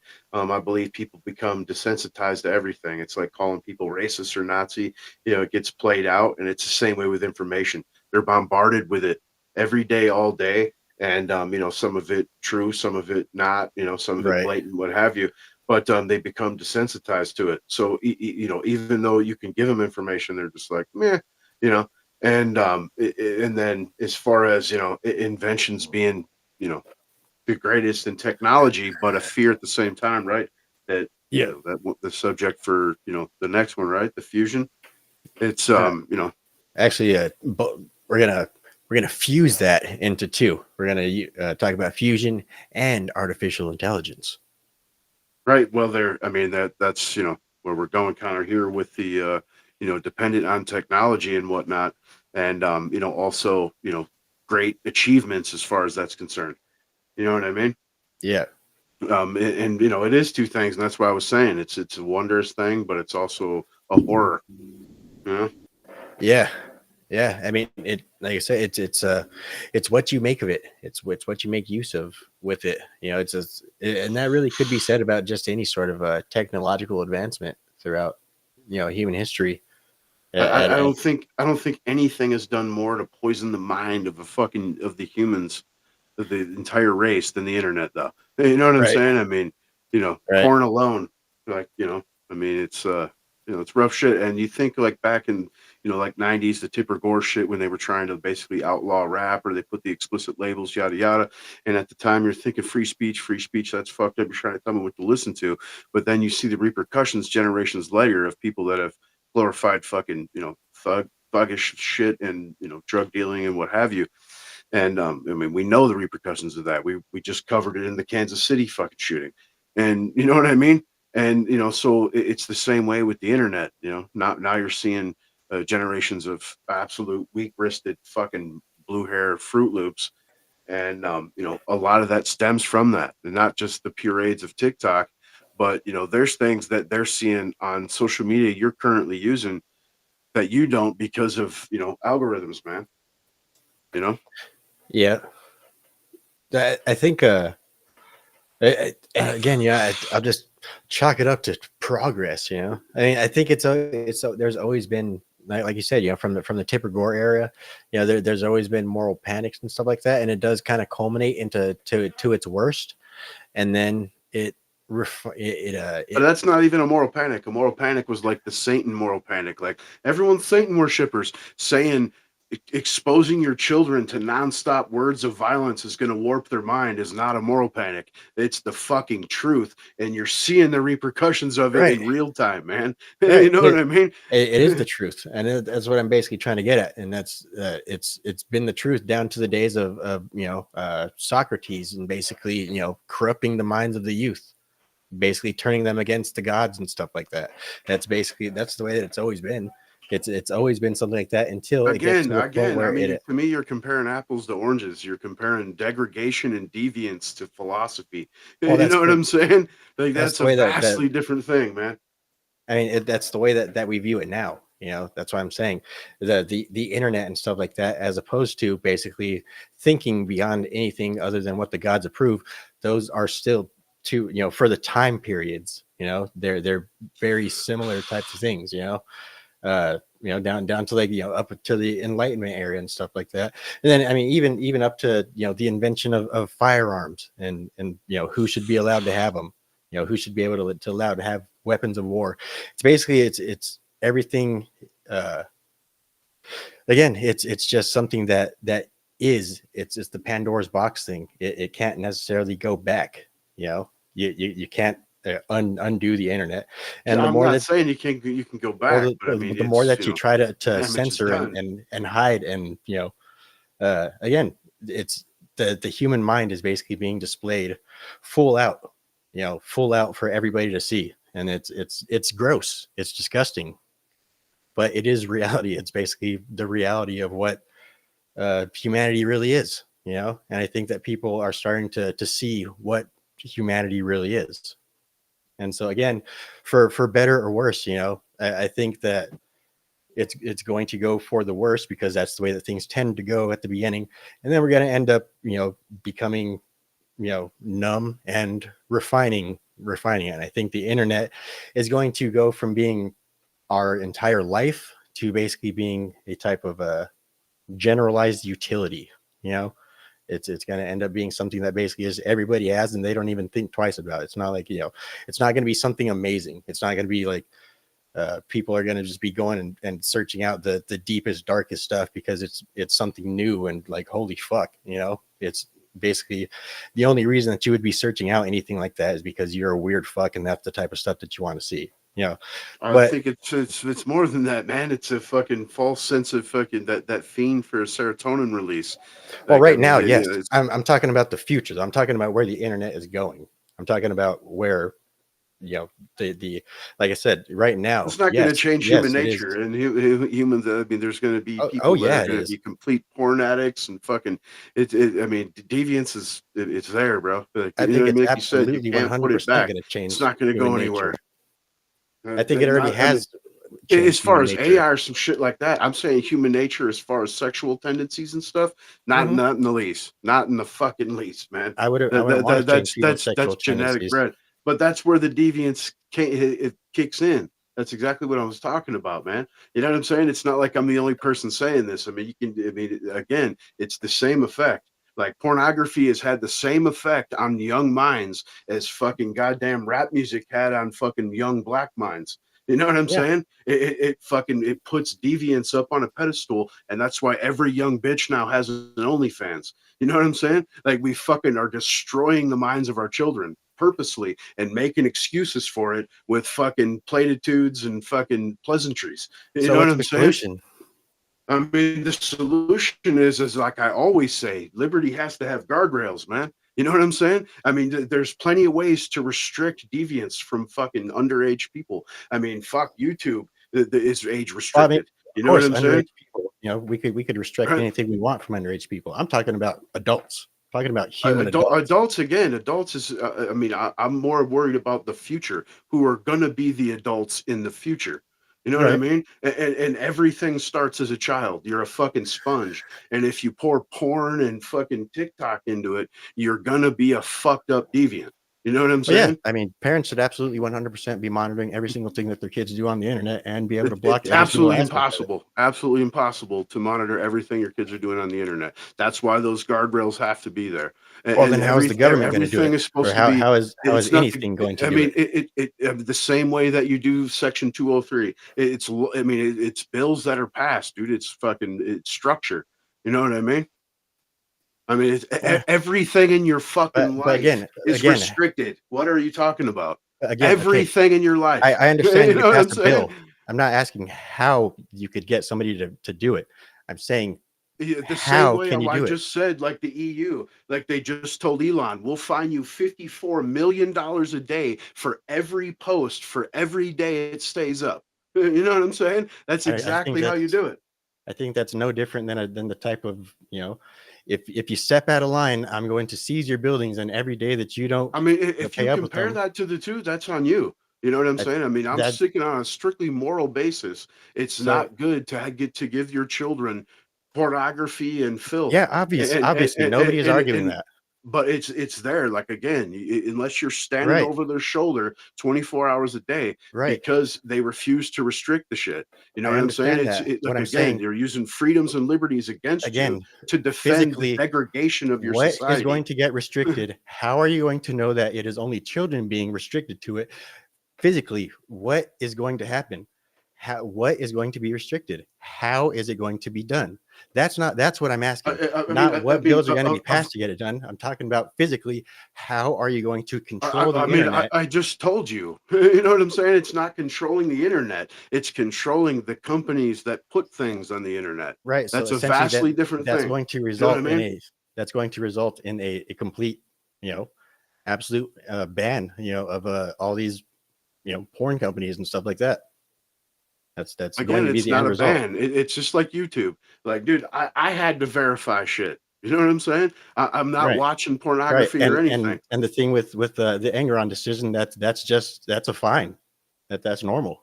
That's normal. That happens all the Dude, time. again, you keep trying to bring other things and compare I'm things that have juxtaposing it. absolutely It's nothing to it's do with comparing, it. contrasting. It's not. It's apples and oranges, It's dude. law. It's apples and oranges. You're talking It's about an it's law. obscure law that's being mangled and twisted and has never even been put into practice. Right. It's a literal law theory that they're Why is it on the twisting books and then? tweaking. You know what I mean? Why is it on the Again, books then? it's never been used, dude. You know what I'm saying? Again, you're That's not the comparing apples question. to Why, oranges, man. Dude, if there's it has never been already used, why does it restrictions. exist? Are you shitting me? Are you fucking with me right now, dude? For No, I real. mean, I'm literally trying to say, how I are mean, again, so basically what I'm trying to bring you it back to have to altogether is, verify. You know what I'm how are we saying? going to restrict it? How is it Again, going to you be have to restricted? verify. Like you can't have an account on such and such unless you're verified Nobody that has you're an account 18. on Pornhub. Of I don't have course, a people fucking have account on accounts on Pornhub. it. I don't either. I'm not into that shit. But there's Right. plenty of people that do. Number one and two, if you go to log it, if you go to try to watch it, all they have to do is put an age restriction on it. You know what I'm saying? Yeah. I mean, I so mean, then they do basic it on YouTube. how do they prove that you are a person that is ages? Yeah. You have to There take a picture. Like I had to verify on YouTube. I had to stand here for 30 seconds on a camera. You know what I'm yeah. saying? And they had to have a copy of an ID. You know what I Yeah. mean? And I'm See, not even that's what I watching was trying porn. to get to. That's what I was trying to get to the entire time, is how are But we going to do that? that's what I Is it said. going to It's the be is it same as YouTube. So basically, is everybody going to be an individual on the internet? And in which case, does your individual IP have to be directed to your individual identification? Dude, this is a I mean, obviously, this is for greater legal minds than either of us. You know what I'm Right. saying? To I come know up with the that's actual structure of that's what what I'm saying. I'm saying. We're just spitballing over it, Right, what it might look like. and they've tried to put out bills, but it's always has riders to fuck everybody, and that's why they don't pass. You know what I Right. mean? I mean, thank God, right? But if it Yep. was a clear cut, dude, we're gonna prevent your children from seeing fucking porn, dude. I mean, I would be for that. You know what I'm Right. saying? And See, eventually, sure, you could say it could be used against you one day. I'm willing to take that fucking chance for the future generation I don't. to I mean, have a not even somewhat of a necessarily against. semblance of a regular head mind, dude. You know what I'm I saying mean? basically, it is going to be used against the next generation, like as on a blanket scale. It's my whole thing is like, when it comes to should the government stop right there? No, you know, Dude, I only feel reason is you. I mean, because they, they I'm are with you the they vast majority of the are time. they You know what I'm are saying? going to abuse whatever power that you give them. If you give them Again, I power to agree. I agree, but why else do you have a government? They're there for guardrails. They're there for guardrails. right, That's the literal purpose is to protect the country. You know what I'm saying? yeah, I think we could do the exact same thing with a program that parents pay a monthly service fee on, and put it on anything that their kid might be using. Boom, there you go. It scans anything that might happen, anything that kid might be using. Every now shit, your phone already takes a picture of you every now and then. Might as well fucking let the company do it as well too, just to make sure that it's you actually using that device. Like I said, basically, I think it could be done on a private scale. I don't think it needs to be done through government regulations. I don't want to give the government access But to unfortunately, those regulate your companies individual experience on the aren't internet. gonna censor themselves. They're not gonna restrict themselves. You know Right. what I'm That's saying? that's what I I'm mean, saying. You get a program that's basically like a parental filter. right, like they have on like streaming services and shit. Right. Yeah. That- Boom. There you go. Just the problem is be better fucking parents. I mean, Watch what your damn kids are I doing. agree with that as well. But again, you can't watch your kids 24/7, and That's every kid on this fucking planet almost has a phone at this point. You know what I mean? that's Whether that's they're, that's what I'm saying. There's plenty of programs out there that can do that. There's plenty of different app designers that can do that. I'd rather freaking have those people do it, and I'll pay them a monthly fee than to pay the federal government, money that they're going to take automatically out of my check in order to do whatever the fuck that they want to do with the internet now, because we gave them the ability to do so. Basically, we gave them the ability to watch our kids, and we gave them the ability to protect us from the dangers of the internet. So, again, I mean, like like you said, dude, it's spitballing, and it's, it has to be a clear cut situation. It can't be the normal fucking, we're here's a 22,000 page fucking bill. You got 2 hours to read it, and then fucking lo and behold, it's filled full of all kinds of shit that legalizes fucking spying on citizens and yada yada. But unfortunately, those things are already in place without that. You know what I'm saying? And I mean, we've learned from the Twitter files and so on and so forth that like the government's involved in getting you censors and kicked off, and I mean already on a mass scale. You know what I mean? And again, like Meta had just basically come out and said we're going to acquiesce with the government and start kicking up the fucking censorship. You know what I mean? Before the election, and it's the same type of situation. I mean, it's already happening. I mean, so right. why I mean, if you're going to do that shit, So I mean, if at you want to least make use a it for if you want something to make a productive. law, if you want to make a law banning that. How about we do that? How about we make a law Again, but banning that? that's not dealing with any of the situation that was the subject, though. You know what I mean? Again, that's what I say. The situation with the subject, your kids seeing stuff on the internet. Be a better parent. Get a fucking app. Pay a goddamn fee to get a good app to make sure that they're monitoring every single thing that your kid may be accessing. Boom, done. Someone could write up the code. You don't need a government to write up a regulation. I mean, it'd be the same just like with any app, dude. Like, I mean, you would have to be like an educational fucking tutorial fucking around the globe. You know what I'm saying? That plays 24/7.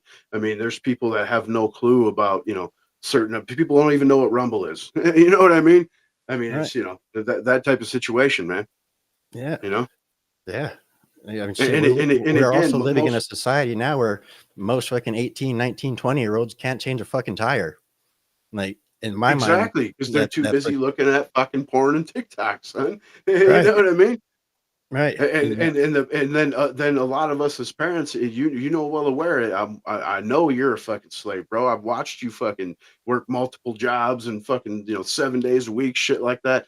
Like, dude, I already know. You know what I'm saying? Like, there's, I mean, you just don't have time, dude. You Well, know what I mean? We've I don't made get that ourselves, we've degraded the society so far that you almost can't be a parent, bro. Like, you have to work yeah, all the fucking time. You know what I mean? yeah, yeah. So I That's mean, shit. and like I said, I love liberty, bro, absolutely. And I'm almost never for should the government, you know what I'm saying? But as far as like protecting our children from shit that we know degrades the mind, dude, like to me, that's like a A1 I get. priority is the future generation, you know?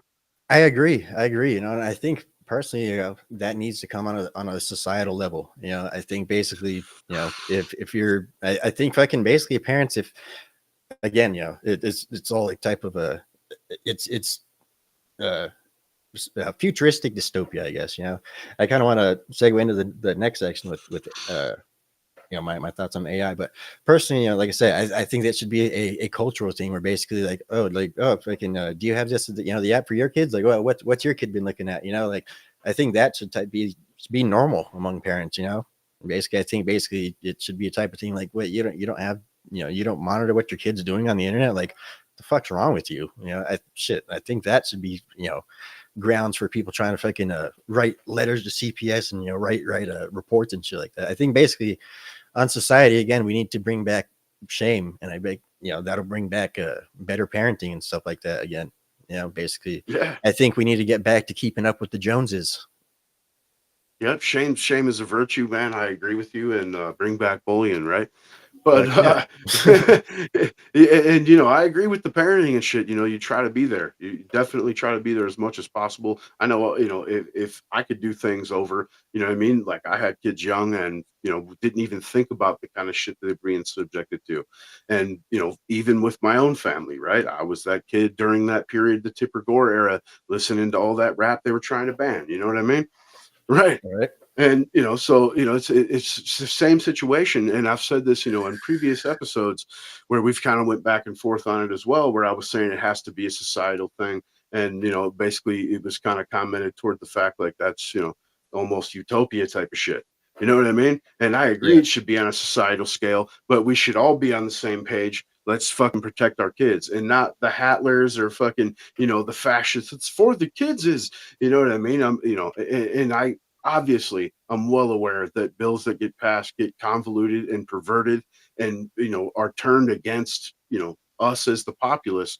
But at the same time, like, you have to protect liberty, man.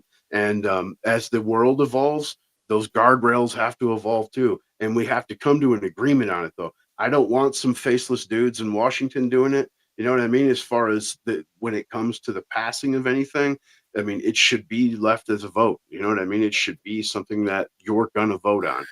And so, hopefully the vast majority of people that take the time to actually vote, because, it's only a portion of the population, like what, a third or something.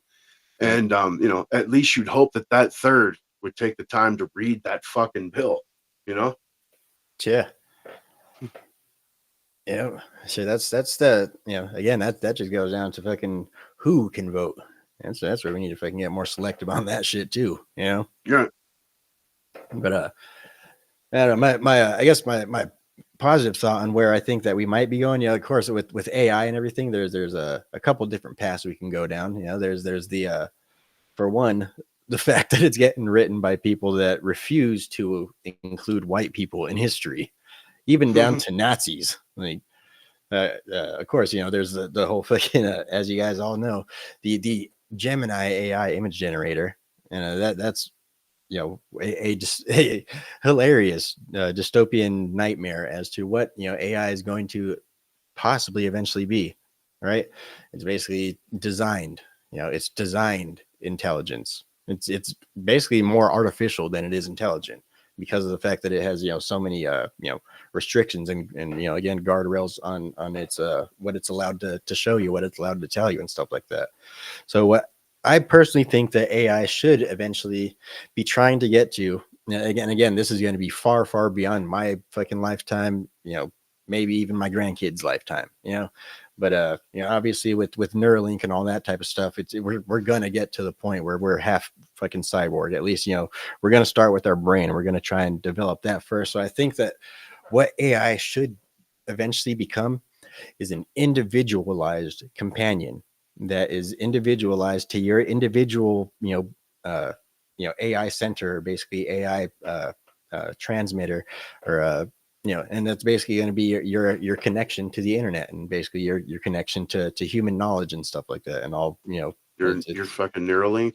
right. It's going to be your processor that's connected to the internet. And so I think it's basically going to be it needs to become more like a companion that's able to become personalized to who you are. It's basically going to notice the things that you search for. It's going to notice your life experiences, because of course it's going to be your lifelong like an artificial intelligence computer companion.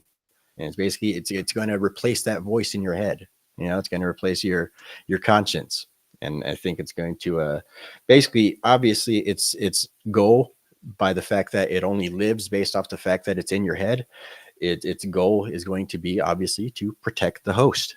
And so therefore I think that's the best way that we can design AI, is to basically be designed to protect the host, and basically make it on an individual level, be able to rewrite its own code, so that way it can fix itself if it ever happens to come across any viruses, anything like that, that it's inevitably floating around the interzones, and basically be able to randomly access any and all human knowledge at an instant. Basically anything that you need to know, anything that you might want to know, anything that you might have a spark of an interest in real quick, you'll be able to get all knowledge of it on an instant. Basically, that as soon as you want to think about it, the knowledge is already there. You don't even have to have previously read anything or known anything about it before. It's just all going to be there at a moment's notice. It's going to be random access knowledge from the interzones, fed directly personally into you from your basically your AI companion that's going to replace your conscience. But at the same time, that's also dystopian, because your conscience is essentially you. That's going to be It's it's gonna going be to be weird. It's gonna be Gronk on the fucking Neuralink, and it fucking Android Elon is gonna be fucking the active CEO, and you're gonna fucking deal with it, Bobby. But Right. yeah, you definitely see it happening. You see the first Neuralink transplant. The person is able to move their mouse just by thought. So it's already going that route, and AI is, scary about it. Like, you were saying that the funny aspects, with like the Google one, it's like, draw me, a Nazi, and they make you Chinese and black, Nazis and stuff in the Hugo Boss suit and whatnot. Pretty funny shit. And then, you ask it to draw you a white family and they can't, because that, perpetuates stereotypes and racisms and whatnot. But if you Right. ask it to draw you a black family, they're like, wow. And of course, Oh, yeah, that's Google's AI. What the hell is it? Gemini. Yeah, Gemini. Yeah. Yeah.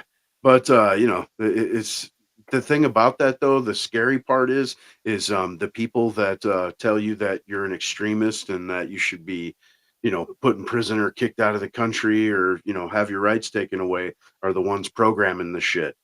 And with So the obvious results of Google, they're programming it to hate white people, man.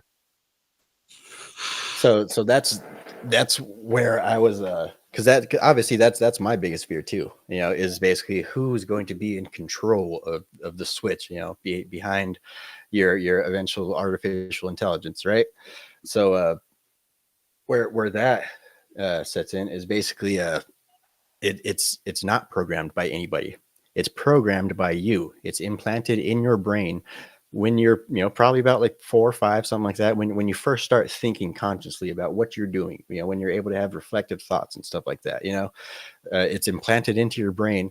And from that, it's at that point, it's a basic. It could connect to the internet. It can give you information. It could, answer questions to things that you ask it.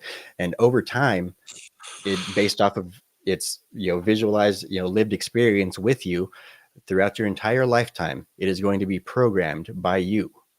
Basically, like I say, it's going to be able to write its own code based off of its interactions with your brain and your interactions with the outside world. And so basically you're going to get a blank chip placed in your head, and based off of your life, that's how the chip is going to eventually be programmed. The only thing that it's going to be able to do is access the internet. It's going to have access to the outside world, and then it's going to be able to decipher, at a moment's notice, what information that you might need. It's going to be able to basically quantum compute all of the possible outcomes of your current situation. It's basically going to build its own algorithm inside of your head and shit. Like it's I think that's the safest way to be able to do it, without it being controlled by an outside massa. Right. Yeah, but if it can be connected to the internet, it can be hacked. You know what I mean? Yeah. Again, that's scary all the way around to think about. That's why you gotta hope it's got a good fucking I guess host brain, to be able to think of the right things in order to repair itself, to be able to recognize, like, something ain't right with my chip, and be able to run diagnostics on your. Like I say, it's going to be a cyborg. It's going to be the combination of the user and the program. Fucking Johnny Mnemonic and shit. Yeah, it's good stuff. Yeah. Like I say, I think that'd be the best way. And like I say, that's the most white-pilled way that I could think of. Us becoming. That's the most white-pilled transhumanist future that I could think of. Yeah, I mean, and like you said, it would definitely be a while off, and I'm not even saying just for the technology purpose, because, like I said, they're getting there already. But for the simple fact that it would have to be like a different society to, for them to just put a blank chip in there and not have any control mechanisms or ways to pipe in fucking propagandas. You know what I mean? Yeah. We'd almost have to like take that next step as a right. A whole society and become like a type 1 fucking civilization first and shit. Right. Yep.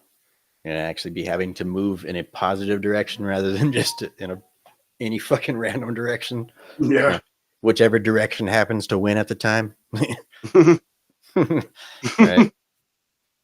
But yeah, dude, like I say, that's a possibility. Again, the way I like to think about things is, to avoid nihilism. I think that's the most important thing to humanity right now, is just remember that there is new ideas that can be brought out there. There is new possibilities. There is new futures. There's new inventions being, thought up every single day.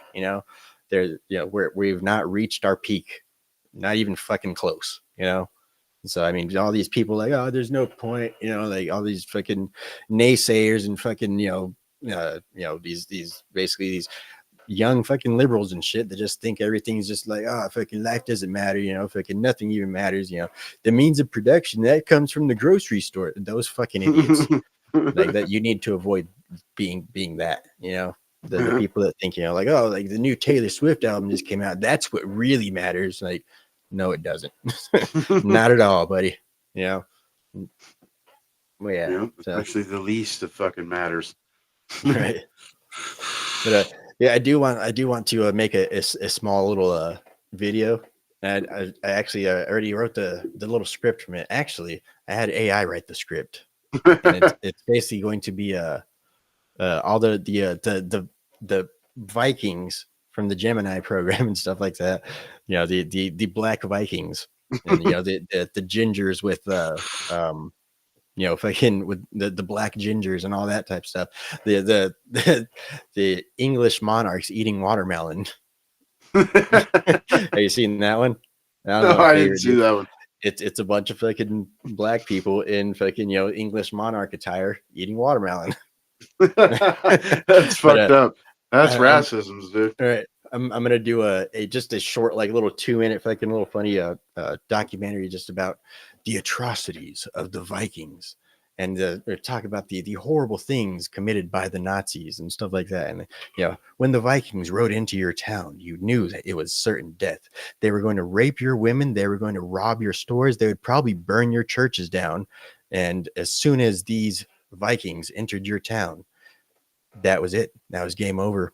they're going to destroy everything. And it's just some black Vikings and shit. Just like, hey, fucking, I asked Google to make me some pictures of Vikings for a fucking documentary that I'm doing on the atrocities committed by Vikings. It's not my fucking fault they made them all black, you know? I'm over here sitting talking about people fucking raping and pillaging and fucking burning down churches and shit like that. And it's not my fault you made them all black people. You fucking did that, Google. Matter of fact, you even wrote the script. Yeah, I mean, and then as far as the BBC, their shit, they come out and basically turned, the ancient English into blacks as well. So the colonists were black too. You know what I mean? All this time Right. about down with the fucking colonialists. You know what I'm saying? The colonists. It's all because of the colonialism. Like, no, that was you guys, man. Google said down with colonialism. We're all about imperialism now. Fucking from the river to the sea. Isn't it funny how that works, dude? Like, these people are fucking idiots, dude. Like, colonialism bad, but the United States should go step in and stop this fight between Israel and Gaza. Like, the fuck? Like, sometimes I think I don't think they hear themselves talking, I just saw Lives of TikTok posted a video, and it was like a recorded call with some creator on Meta, and they fucking locked her account out because she said that they should set the hostages free.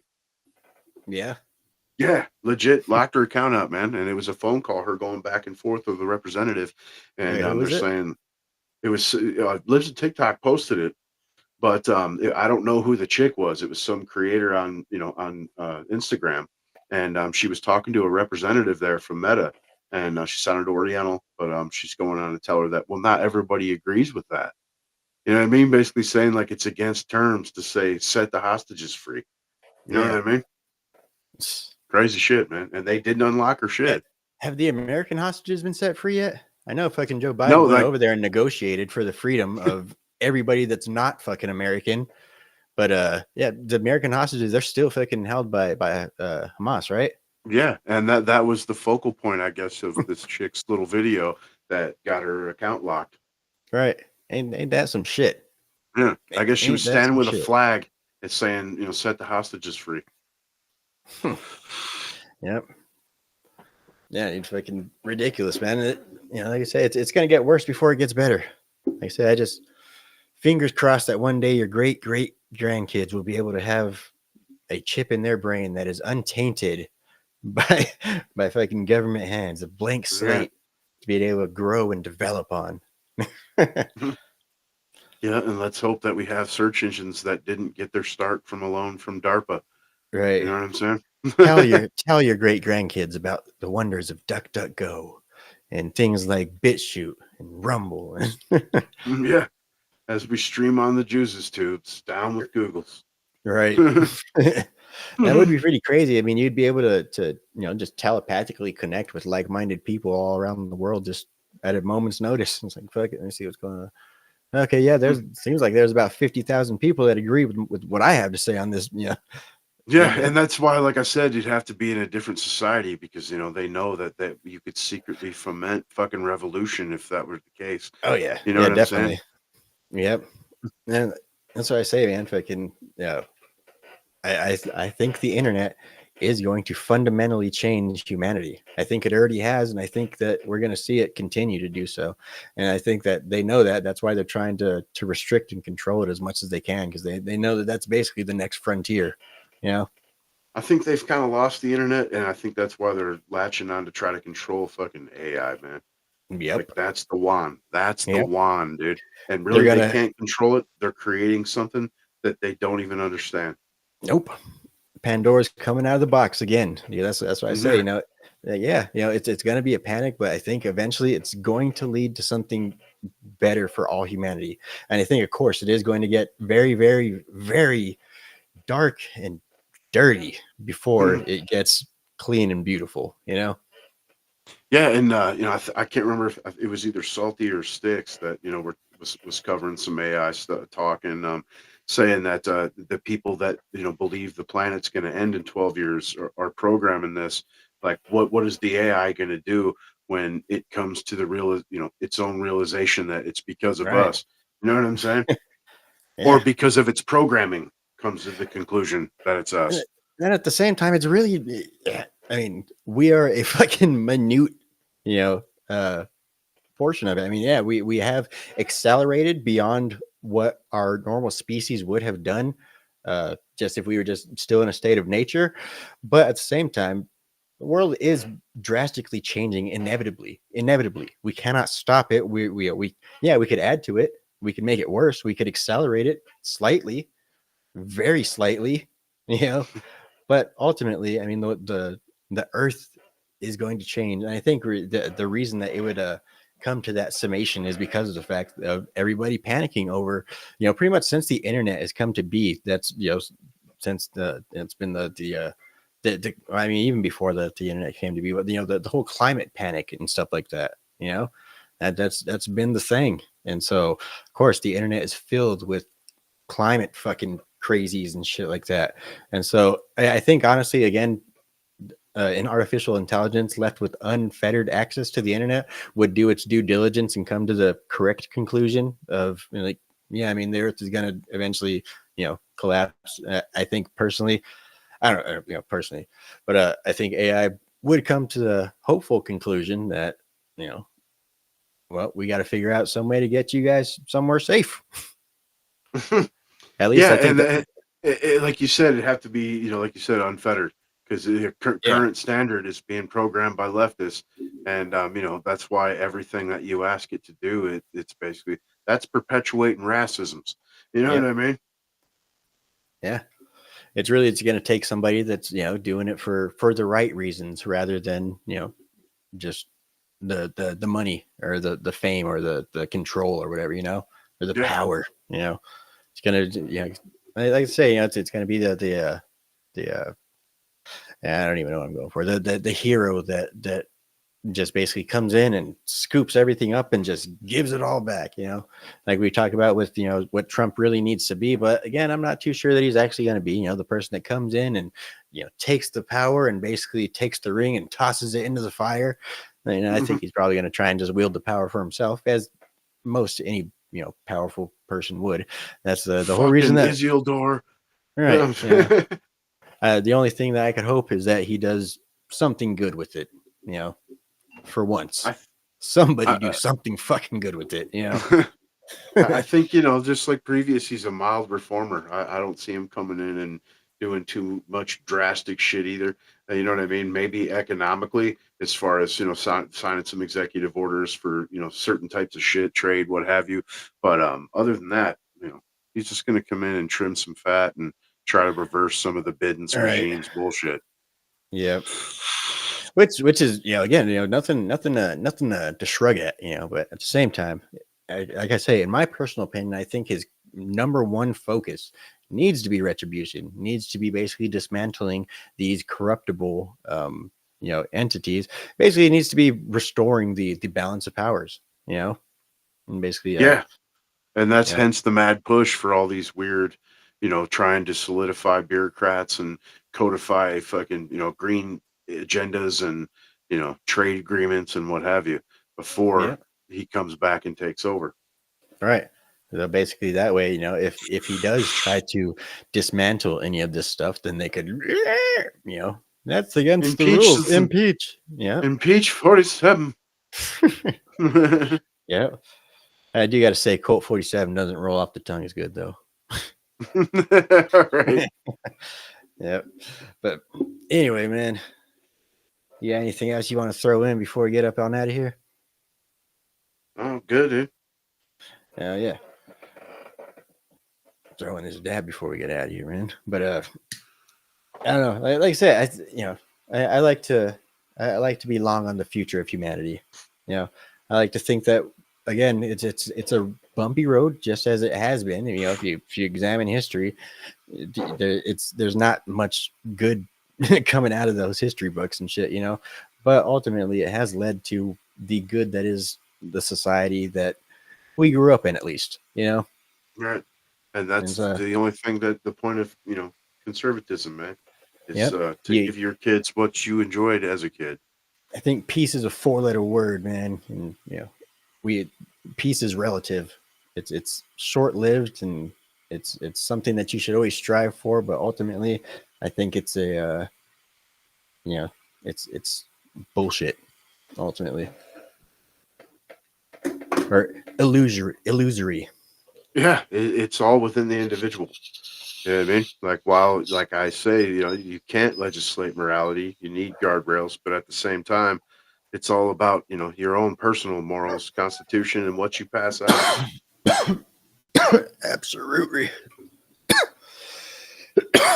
Well, that being said, you guys, make sure you guys get over, subscribe to this man's channel. This man's channel over here. Links are all in the description below. Make sure you guys subscribe to us cross-platform. Hit us up on X. Like I said, I will be having a merch shop coming up very soon. We're going to be having a merch from both channels, from the Liberty Bull channel, Liberty Swine channel. I'm also going to be releasing some politically, I don't know what to call them, funny, politically humorous coffee mugs, stuff like that. Fun stuff, Incorrect. Right, very politically incorrect cups. Gonna be some fun stuff coming up here soon. But anyway, I appreciate you guys stopping by. Looks like we have about 5 people cross-platform. Good times. Made it this far. Fucking Right. 2 hours. Fuck yeah, appreciate you guys. And again, if you guys actually would like to just hit, those of you that have been watching for quite some time, if you would just like to hit me up on X, let me know where to ship it, and I'll send you out a free coffee mug with the Liberty Bowl logo on it. Oh Yeah. But anyway, we appreciate you guys. Don't forget to like, subscribe, share. Free off, yeah. Barb.